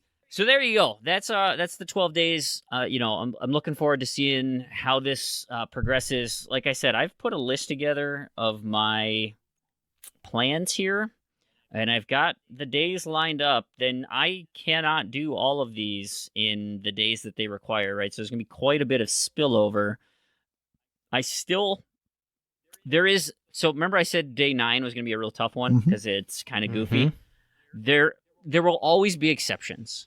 And I happen to find a sneaky little game that has tons of these, despite it not being very popular, and that is Plague Inc. Evolved. So when you get to day 9, Interesting. think of Plague Inc. Evolved. It will solve all your issues, and I'm sure we'll talk about it in the Discord. There's also, that genre. Like I said, there are plenty of games. Some of them dish out achievements faster than others. And you gotta kind of look at that one. Mm-hmm. And good luck with day 11. I'm excited. I know, I'm excited. I like there to be a little bit of a challenge because you don't have to finish each day on the day, and you don't have to finish by day 12. You do have the entire month to complete these challenges. Yeah, and I also, like, with day 11, I found one of those sneaky games that fits in here that's like, oh, okay, this is one of those quick completions that also happens to have what I need. That being said, most people have probably already completed it, so they may not be available to them. So this is 12 days. I mentioned in one of the Discords, and I'm just going to throw this out as a kind of a generic comment, but Planting and I have, we wanted to do a lot this last year, 2019. We had a lot of plans for contests. I mean, we spent a lot of time in March and April really laying out a framework for how we wanted to do it. And, of course, we didn't know that the site redesign was happening. And so nobody told us. And so we just lost all communication with the devs and is like, yeah, no, we can't do anything. And that's why there have been so few community challenges and things to do, is that they've obviously spent so much time getting the site working that they haven't had time to do some of these new things. Okay, well, we've pitched a few new ideas that are dramatically different than what you have seen in a TA contest. Planting and I would love to do 8 events next year. And, you spread that out over, it's all, each one's maybe 4 weeks, 5 weeks kind of thing.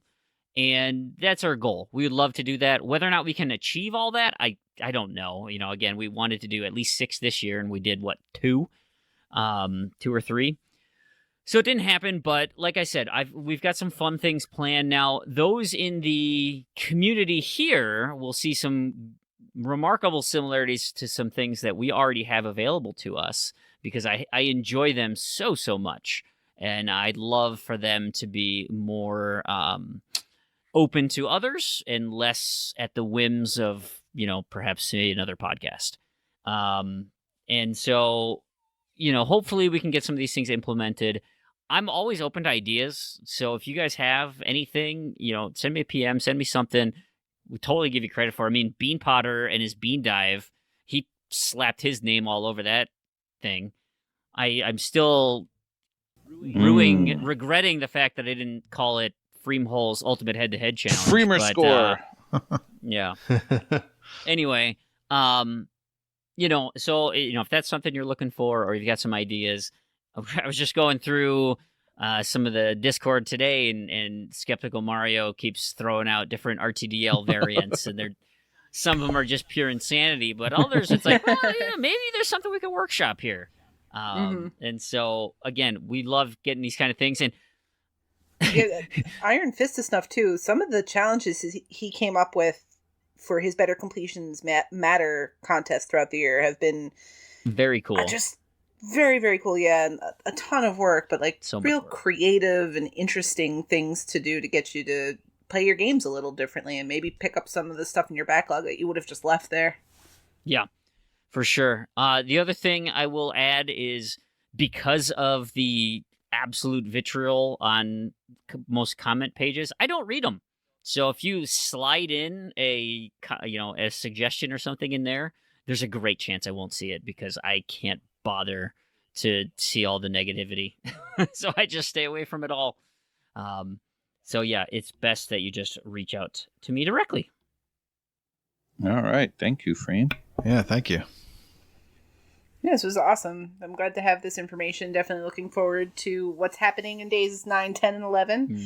Mm-hmm. And now we'll have to consider Plague Inc. All right. It's up to you if you want to stick around while we conclude our business. We still have a few different things to wrap up. Yeah, no, I'll take off, let you guys do your thing. Like I said, I won't be able to hear this until January anyway, so awesome to help out if so next week, 7 days from now, will be day 9, right? Mm-hmm. So there you go. You will not even have completed the whole list by that point, but we'll have seen most of it by then. So awesome, you guys. This is a great community. Love it. Appreciate being a part of it, and you guys all have an awesome rest of your night. All right. Freem, before you jump off real quick, what would be the best ways to get in touch with you if people do have these ideas, knowing that you avoid forums? Gosh, of course, I'm always in the Achievement Hunting 101 Discord.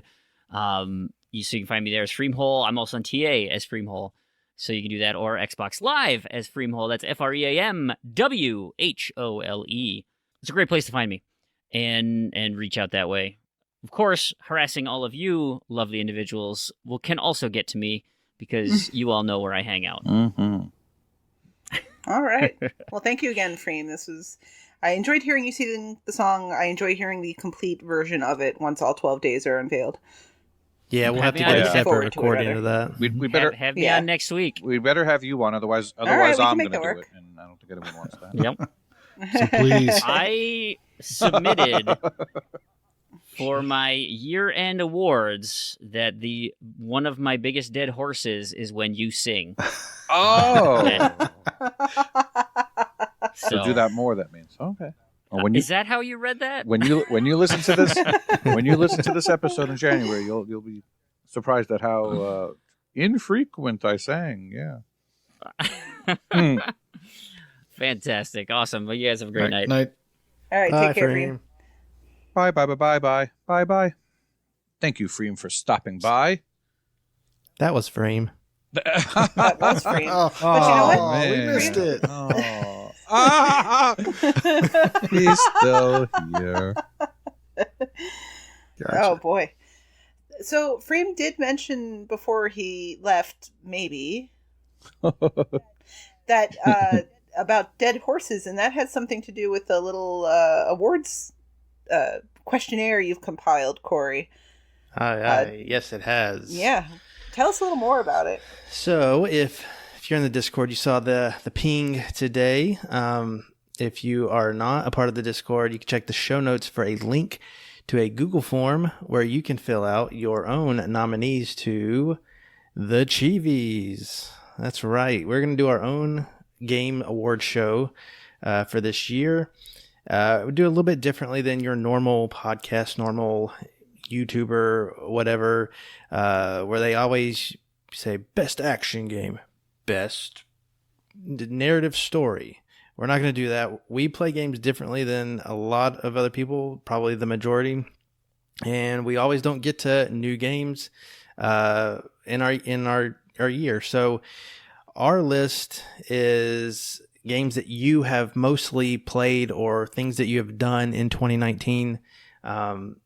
Hopefully they're specific enough for you to understand which one to pick. If you have any questions, you can just let us know. But this is a little award show that I want to do in the next few weeks. Here are the categories that we're going with right now. You most likely submit these for, I don't know, I'll probably leave it open for a week or two, and then we'll compile some stats, and I'll probably push it out, like the top picks for some votes. But the categories are top 3 favorite Radalaikas played in 2019. Hopefully you'll get the achievementness of it. Top 3 worst grinds you completed in 2019. Top 3 favorite completions or achievements earned in 2019. Top community boost or played games in 2019. And if you would love to include the members, the community that you played with, that would be awesome. You obviously get a shout out because we know there's some regular boosts going on, and maybe you're looking forward to a new boost, and this will help. As Free mentioned, we have top 3 dead horses from the Achievement Hunting 101 community podcast or Discord. Yes, L. I think we're going to have lots of honorable mentions. Just saying. So this one. All right, I have a question. I think this is what you're getting at. How do you read this? Is this top 3 dead horses, as in top 3 things that make you laugh and you enjoy hearing them, or top 3 dead horses that have been beaten to a point that we really need to stop it already? So Koosh brought this up about all the categories. He was like, I don't know if this means like best or worst. Top 3 Radalaikas. Does that mean good or bad? And so like that's why I put favorite in a lot of these. This one in particular, I couldn't decide if it was favorite dead horse or most annoyed dead horse. So I'm going to leave that up to you. And really, aren't they the same? Basically, it's just an excuse to be able to say them and not feel guilty. So basic, right. Whatever you pick, we win. But maybe the top winner, though, that'll be its official retirement. Oh, day. maybe that's the prize. Maybe we can lay that one to rest. So. I'm a little sad now. Right. I'm a little sad. maybe we can use it more. Okay. That's true. We can honor it that way by beating it. Use all the dead horses. Can't Uno. segue out of that. Which all 3 of those were mentioned today. Just FYI. All right, let's get through the rest of these categories. Top 3 favorite games you have used a guide to complete in 2019. That's a little long in the tooth there. Top 3 favorite Vayners. Mentioned all the Vayner talk earlier in the top of the show. Let us know the top 3 that you played in 2019. Again, that does not mean that they came out in 2019, but this year you decided to play it. Top 3 games you regret putting on your tag this year. The longest grind, game or achievement. Let us know the longest grind that you have went for. Top 3 quickest completions. So take a look at your list, see what you have spent the least amount of time in this year to get the most gamer score that you can get. And then the last 2 categories, game of the year and game of the year. So this is where we're going to actually specify when the game came out. One of the categories, you can pick any game that you played this year, no matter when it came out. If you thought it was the best game ever, let us know. And then we want another one for games that did come out this year, just because it's a 2019 thing. Now, when you get to this form to fill it out, there might be a question or 2 added. I've had some feedback already on it, so we might be adding another question. I haven't gone back and looked, but I know Doughboy brought up favorite game of the decade, because we are ending on a decade here. So just take a look at that. The link's going to be in the show notes if you're not in Discord, or if you're lazy, you can just click on it and do it there. Shouldn't take too long. We appreciate every entry and every response we get from it. We think it will be a fun little show to put together in the coming weeks. I have one more question regarding the Chivis. When people are submitting their top 3, order doesn't matter. So you're just going to collect all of the nominations and then pick the top several and make a vote from there? Yeah. So originally, order was going to matter, and I was going to give it a point value. But that was kind of to speed the process along. But in retrospect and in talking it out, why have a why have a year-long ceremony or award show for games that haven't even come out yet? So we're going to give that a little bit of chance. This might come out in like the back end of December, or maybe even the first part of January. So you still have December to kind of do things. So I think I'm going to give it a couple weeks for these responses to come in, and then we'll put, like I said, another form out there for you to vote on the most nominated things. And so that will be the ones that we'll discuss and talk about on the show. All right. What should we move on to? Quickly. Hashtag wheelin' and dealin'. Nate, you have any tabs open? Do not make that a dead horse. I love it too much. Yes. So wheeling and dealing this month, I picked up, or this week, I picked up A Plague Tale Innocence. You are welcome, because this means that next week it will be announced as Game Pass or Games with Gold. It's $25 down from $50. 1,000 gamer score, 1,596 TA. It is 15 to 20 hours. It is classified as stealth. So, I've heard that it's better than just stealth. There is a walkthrough and there is chapter select. One thing to maybe be concerned about while you're playing this, if you don't want to use a guide, is to know ahead of time that there are crafting materials and that these are important as you're progressing through. And the number of crafting materials is saved at the end of every chapter. So as you're moving through the game, make sure you're exploring, make sure you're getting all the crafting materials you can, and you don't want to waste them as you're using them as you go from chapter to chapter. Now, I gathered all of this just by looking at the very first page of the walkthrough without getting into any spoiler territory. You might want to do that as well. Seasons After the Fall, $2.49 down from $10. It's 1,000 gamer score, 1,572 TA. It's 6 to 8 hours in the puzzle platformer genre. There is a walkthrough, and that's actually helpful because I have not played this game in a very long time, and I'm about a third of the way through it. I'm going to be completely lost. So I may look at that just to get my bearings and go through. This game is really pretty. For a platformer, it reminded me a lot of, I think, Ori as I was playing it. It's obviously not as good a platformer as Ori, but it is a very pretty game. So I would recommend checking this out, and it's a great price. Who's next? I'll go. Corey. So See? I'm looking at Nipple Marathon. It's not nipple. I don't think that's right. Couldn't do it. Nippon Marathon, $15 down to $6. 8 to 10 hour completion. It's an action game. I don't know. It looks bizarre and Japanesey and wonky. So, Hey, yeah, that will probably happen. Yeah, what? do you remember the definition of Nippon? I never looked it up, but Talked about it on a previous episode. Oh no! What could it ever be? Do you remember, Nate? No. Excellent. It means Japanese. Go ahead. Oh, so Japanese marathon. Look at that. Japanese marathon. Oh. There are 2 golf games that I'm looking at. What is it? Infinite Mini Golf and Party Golf. Both of these are normally like $15, right around there. One is on sale for $7 something, and one is on sale for $4 something. You don't need to know the cents. One is a long completion. The other one has not been completed. That would be Party Golf. And so I'm unsure which one I'm going to go for. I've heard Party Golf is more fun. But, you know, I like to have a little mini golf game. I should clarify.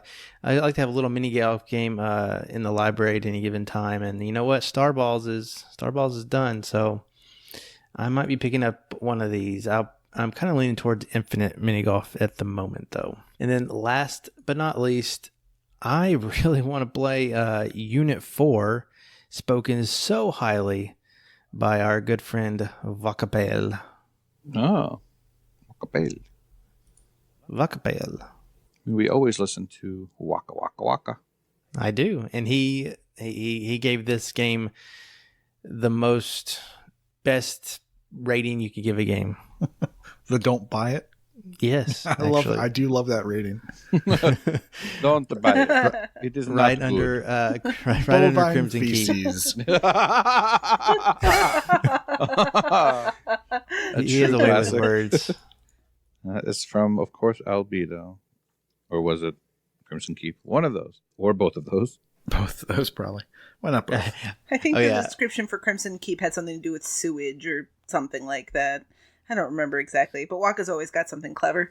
Yeah, and this Unit 4 is normally $15 down to $6. I don't think it goes on sale too often, but it has good TA, as he mentioned, but it's really bad. So, you know, you give and take. Michelle, is anything you're buying us? I mean, anything you're interested in on the sales? That's a dead horse. I wouldn't mind see going away. Yay! But, do it more. I, as always, am a little bit underwhelmed with the sales just because there's so much already to play. I looked at 6180 The Moon, mostly because it's very cheap. Someone in Discord said, maybe Jay Black, that it reminded him of aesthetically of Twins, which was a Windows Phone game that I enjoyed, but I think someone said that's not the case. But it's only a couple bucks, so I think it's $2.49 instead of its regular price. The other game I'm not buying because I already own it, and most people already have access to it, whether through EA Access or through getting it as Games with Gold, is Peggle 2. Because Peggle's a lot of fun, and it's only $2.39 as opposed to its normal $12. So if you don't have that one yet somehow, I would definitely recommend picking that one up. It's a good one. I thought so. I was looking at the Jackbox Party Pack 3 and 4 are 40% off at $14.99. Somehow we wound up with 1, 2, 3, and 5, so I'm going to get 4. And one thing I noticed is that I think 1 through 5 are $25, but 6 looks to be $30. I don't know if anyone else noticed that or not. Does it have an extra game in I it? don't know. Doesn't that make sense, though? The most recent is a little bit more expensive, and then it'll drop, though? It just, inflation. Oh, speaking of inflation, there was one other thing I wanted to mention real quick, but I didn't make a particular point. If you like those Artifex Mundi games, basically every type of bundle they have is 20% off, which I know was kind of their original price point before they raised the price point and then did sales to bring it back to the original price point.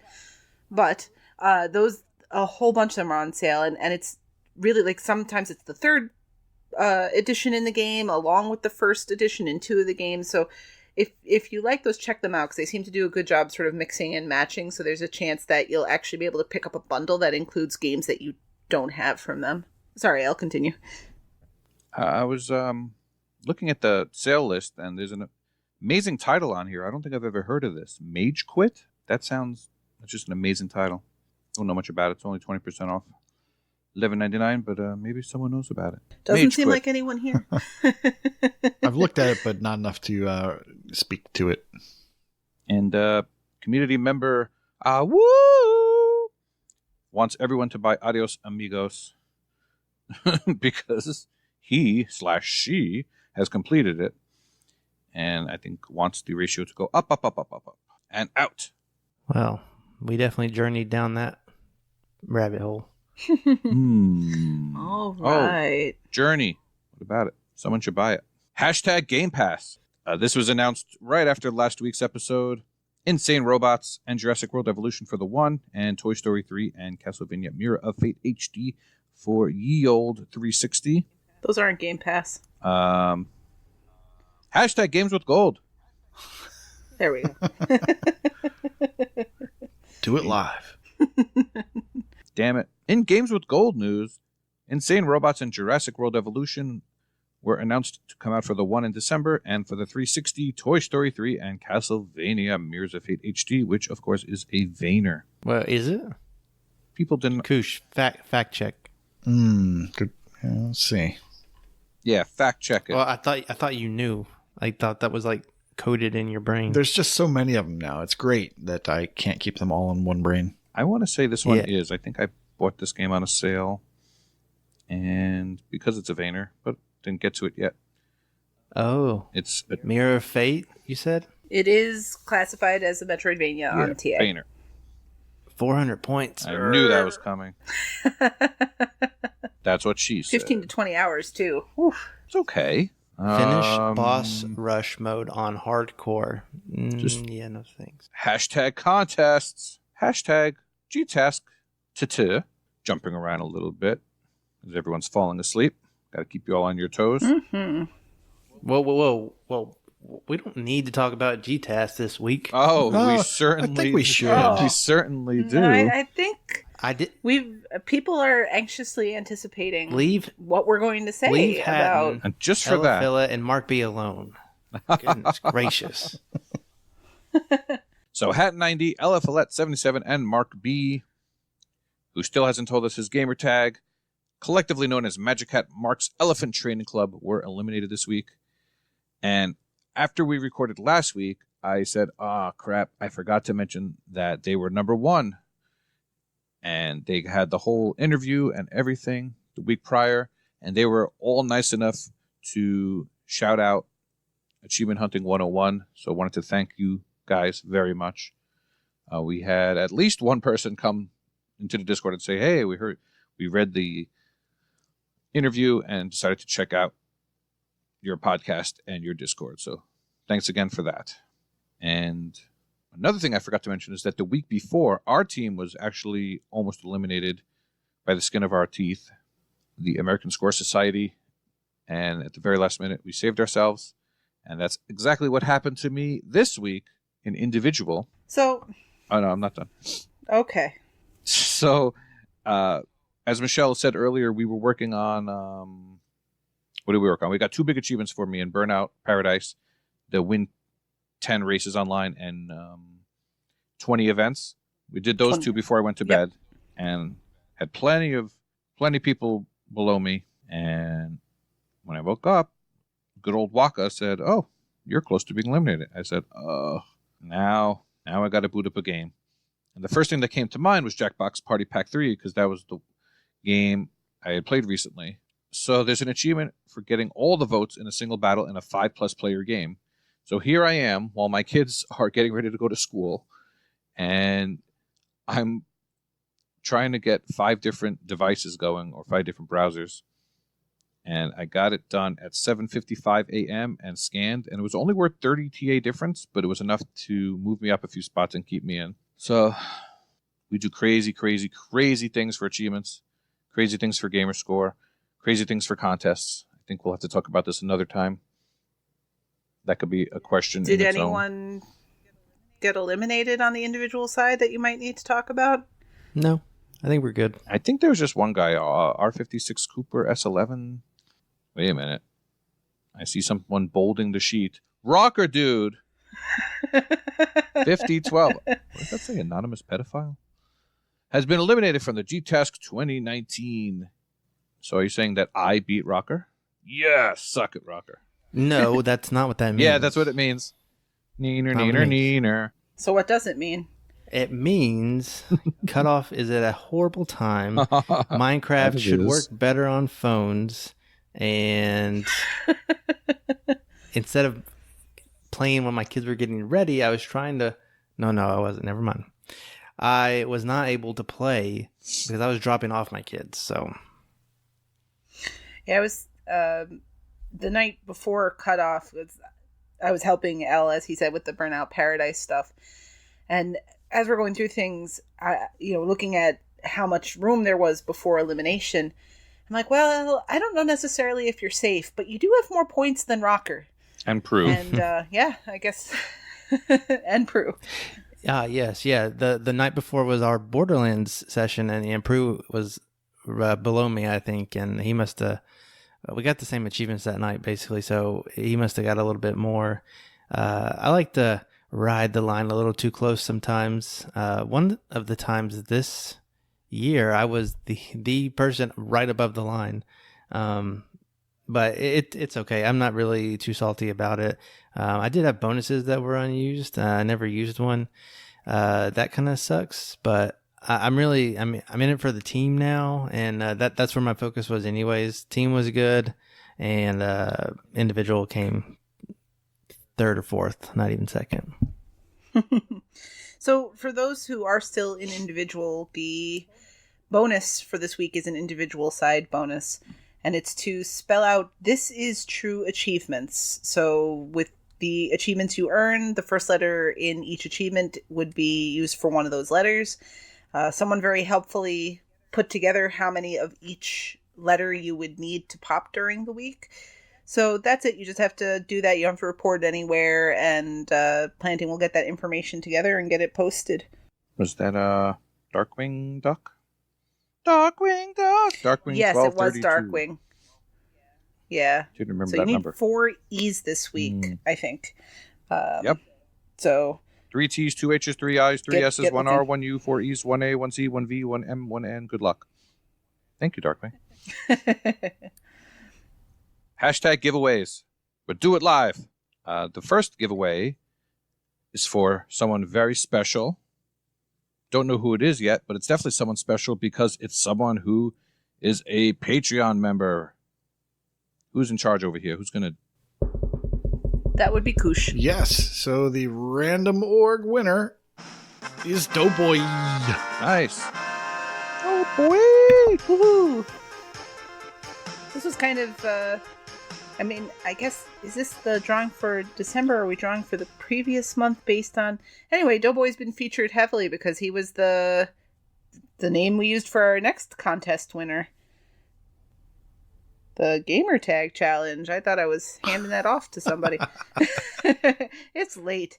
Right, so Doughboy was also our featured Gamertag for Gamertag challenge in the month of November. And we put together all of that information as well. So in the month of November, people had to spell out Doughboy.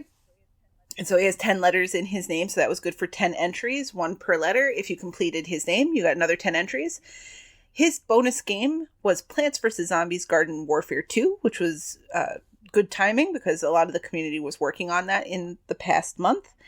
And you also received bonus points if you earned any achievement with the word extra or the word life in it, and got an extra 5 bonus points for retweeting or reposting anything relating to Extra Life to bring extra eyes on what was going there throughout early in November when everyone did the day of play. So just a couple real quick things. Of the 29 people who had submissions this month, 15 people completed the whole gamer tag, so more than half. 14 got the Game of the Month game, which I think is the most that has happened in any month. 10 of you did take the time to retweet something about Extra Life, so thank you so much for doing that. And the most entries we had for either Extra or Life was from Truey on Ice, who found 6 achievements who met that criteria and had the most entries this month at 31. So with all of that said, Koosh, you want to pull the name of that winner? Yes, that winner is Ozbuffniak or Buffinatic. Ozbuffinatic. Let's go with that. All right. Cheers, mate. An Aussie. Oh, very cool. Just to note, Well, we'll figure out how to get that. just to note, next month, or also known as this month of December, the Gamertag challenge is for Officer Zero. His bonus is 1 point. His or her bonus, we don't really know because we haven't seen them much in the Discord. His Officer Zero's bonus, let's go with that, is 1 point per 0 Gamerscore Chivo earned in the month of December. And we have not yet heard back from Officer Zero, so we have gone ahead and chosen the Long Reach. So an achievement earned in the Long Reach in the month of December, or if you have previously completed this game, will net you 1 extra draw. Sounds awesome. Congratulations to our winners. Koosh, wait, why did we pick the Long Reach? Because it has snow in it, I believe. There's an achievement that has Santa in the title as well, so that's no bonus points for getting that in particular. But it takes place during Christmas time. There you go. Yes. Okie schmokely dokely. Before we go into my favorite part, I wanted to quickly talk about Halo Reach DLC that came out today. I was laughing because in our Discord, Prue was complaining that he accidentally got an achievement for finding the hidden binary signature, and it's a 5G achievement worth 1200 TA. So it's a 241 ratio achievement, and he said, please, everyone who has the game, get this achievement so so the decay won't be so bad. Not a chance, bud. So I'm like, why did you even boot this up? Dope. And looking at my feed, and community member Nicole Renee, who I believe is the one who interviewed Michelle a couple weeks ago. Mm-hmm, that's correct. She's also a member of the walkthrough team. 14 achievements done so far for about 17,000 TA. Oh, jeez. It's always fun to see this stuff the day it comes out. Obviously, it'll go down tomorrow and over the next week, but it's always fun to see these 100 ratio, 200 ratio, and more achievements. So that was a Halo Gway. On to hashtag Brag Camp. Proclamation point. His battle will wage for all eternity. I don't even know what to say to that. Stakes. Philip Wendell is on a 150-day achievement win streak. Ben L72, 1,400 days. Saucy Shringo, 2050. Wait, I think Fufu forgot some people. Anonymous Hedgehog. is trying to make an edit. No, I can't remember who they are now. I commented on their feed. Look. I think I don't know how it's going to take too long. I know a couple people got 10-day win streaks, and FuFu is just cutting them of their always, Are they friends with Foof? Post an addendum if we need to. 10-day win streaks are not real win streaks. I don't know, probably. Yeah. Koosh, weren't you one of them? I know I hit a 10-day streak, yes. Yeah, see? He's hiding over there. Koosh? Congratulations, Koosh. We thought Thank Koosh you. deleted. But didn't want to embarrass him. 10 days, man. That's a real honor. Well, now that the Game Pass Quest has play a Game Pass game every day, it's going to make me keep a streak, I think. Well, don't forget, he only comes on at 11 o'clock after watching Gilmore Girls, so he only has an hour to keep his streak alive. Yeah. So it's actually very, very well done. Oh, right. It was Doughboy. Doughboy and Koosh. 10-day streaks. Well, congratulations to Twinning. both of you. Moving on. Twinning. Helix the Jester has reached a new milestone of 5,000 achievements won. Not to be outdone by Death Dealers, who has also reached 5,000 achievements. NBA Kirkland, 23,000 achievements. Mattism, haven't heard much from him lately. Hi, Matt, 24,500 achievements. Isrit, 102, 27,500 achievements won. Mortal Kombat sucks. Redemption denied, 65,500 achievements won. I guess I'm just doing this all because you're all asleep. LAX Jester, 125,000 gamer score. This is nice that he puts comments now, by the way. Nerve Bullet, 250,000 gamer score. Beer Me 7, my favorite drunk, 300,000 gamer score. And P-Tart has reached a new milestone of 400,000 gamer score. Pretty. Oh, it's late, Michelle. No, it wasn't. All right, I'm going to take over then. TA score. Enigma Gamer 77 has reached a new milestone of 600,000 True Achievement Nice score. job. Professor Pluto has reached a new milestone of 650,000 True Achievement score. Very, very nice, guys. On the leaderboard front, we have Kronos, who's now in the top 5,000 of the TA Difference leaderboard. Milky Bars Are on What Me. the- Is now, That's awesome. it's a new name to me, but it's awesome. Is now second in the games played leaderboard for boxing. Wow. Toadstyle Venom is now in the top 100 of the USA True Achievement leaderboard for strategy. So good job, Well, maybe guys. if he would help us with some strategy on winning and talking to us every now and again, that would be great. Instead of just saying, guys, just score. That's the strategy. I'm like, thanks, Stan. Really helpful. Oh, by the way, Nate, I was going to take say, it don't over. think about it too hard, but in Vayner Nonsense leaderboards, Facial LaFleur is now in the top 500 of the USA Games Played leaderboard for Metroidvania. He is also... clearing my throat, sorry. wow. Sorry for that frog. Facial LaFleur is now also... Well, let me do that again so there's no laugh. Sorry, Foo-Foo. Laugh. Facial LaFleur is now in the top 2,000 of the games played leaderboard for Metroidvania, and Redemption Denied, has that guy done anything lately? Is now second in the completed games leaderboard for Metroidvania. Wow. We here at Achievement Hunting 101 want to give a big shout out to our main Mang Chin Doctor, who recently had eye surgery. Does not sound pleasant, but I imagine he's doing well, because no news is good news. Well, there hasn't been no news. He's reported he's recovering well, and we're definitely very happy to hear that and grateful for everything Chin does bring to our Discord and our community with stuff with RTDL and all that. We're grateful for his presence there and very glad to hear that the surgery went well. Well, that is true. He's a fine pupil of the game, and we wouldn't want to take anything away from him. I see what you did there. And he posted some pictures of himself, and I didn't want to see them, so I didn't. But no, we love you, Chin. You're a good guy. Corey doesn't like you, though. Corey, do you like him? Maybe. All right. Close enough. And hashtag outro. If you'd like to follow us on social media, on the Twitter, on the Mixer, on the Discord, and the Patreon, just go to our...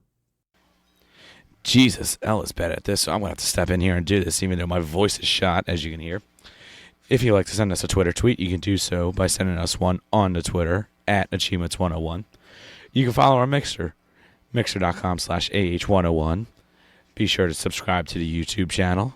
Just search Achievement Hunting 101 on YouTube. Discord link is discord.io/AH101. And we are also now on Twitch, twitch.com/AH101. And if you would like to help us out monetarily, we greatly appreciate it. Check out our Patreon, patreon.com/achievementhunting101.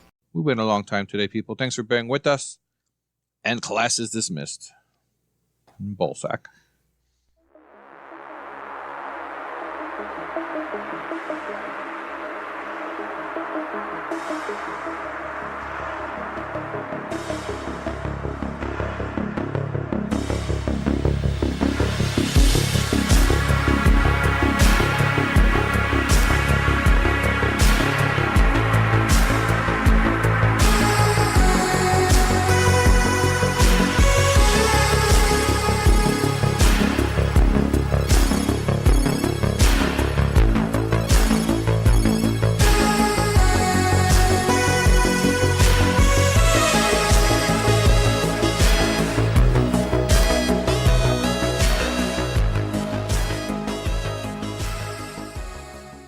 Hello everyone and welcome to Wackavania. I'm Wackabale and I've been partaking in Achievement Hunting 101's Year of the Vainer. I've not managed the stated goal of one Metroidvania completion a month, but I'm close. I think very few have managed one Castleroid every month. I've already told you of my favorite Vainer I played this year, and this time I'll tell you of my best surprise, namely The Mummy Remastered. My expectations of The Mummy Remastered was actually not that low considering the circumstances. A tie-in game to what I thought was one of the biggest blockbuster flops of 2017. After fact-checking, I was surprised the movie actually raked in more than 3 times its 125 million budget. Despite the movie's financial success, most, even the movie studio, consider it a flop because the movie was supposed to have multiple Dark Universe sequels, but the Mummy's poor reception stalled if not outright killed the planned sequels. Where does that leave the game? The Mummy Remastered is a real hidden gem on Xbox with just over 1,300 starters on TEA. Despite its light horror theme a la Castlevania, the gameplay is closer to Metroid, starring Prodigium led by the pixelated face of Russell Crowe ordering the faceless player around, with the end goal being taking out the Egyptian mummy Amenet. Tom Cruise is nowhere to be found in the game. The game sticks close to the environments of the movie, but it's very much its own thing and end up as an alternate take on the events of the movie.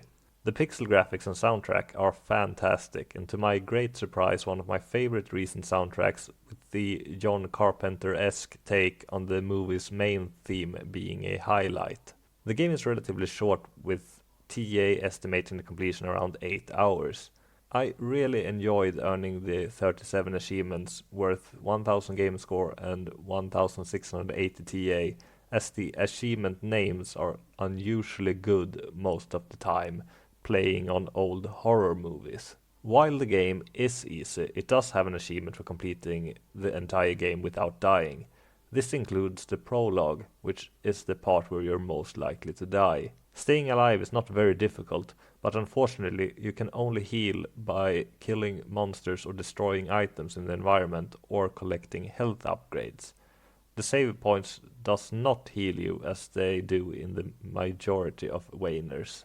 The game autosaves when you die, but you can easily back out to the main menu after saving and copying your save in-game with a counter telling you how many times you've died. Dying in the Mummy Remastered actually kills the character, resurrecting the former hero as an undead. You'll keep playing as another Prodigium agent who has to track down the earlier agent and kill him again to retrieve the necessary gear you've collected, which you have to do for an achievement, but preferably after completing the game. Aside from not dying, there's only one other annoying requirement for completion, which is finding the 15 hidden relics. These are not very difficult to find, but there's no way of tracking them in-game, so there is no way of telling which ones you've missed. The world is not very big, but scouring it for gamer score aside, pointless collectibles is a drag after how fun and well paced the rest of the game is.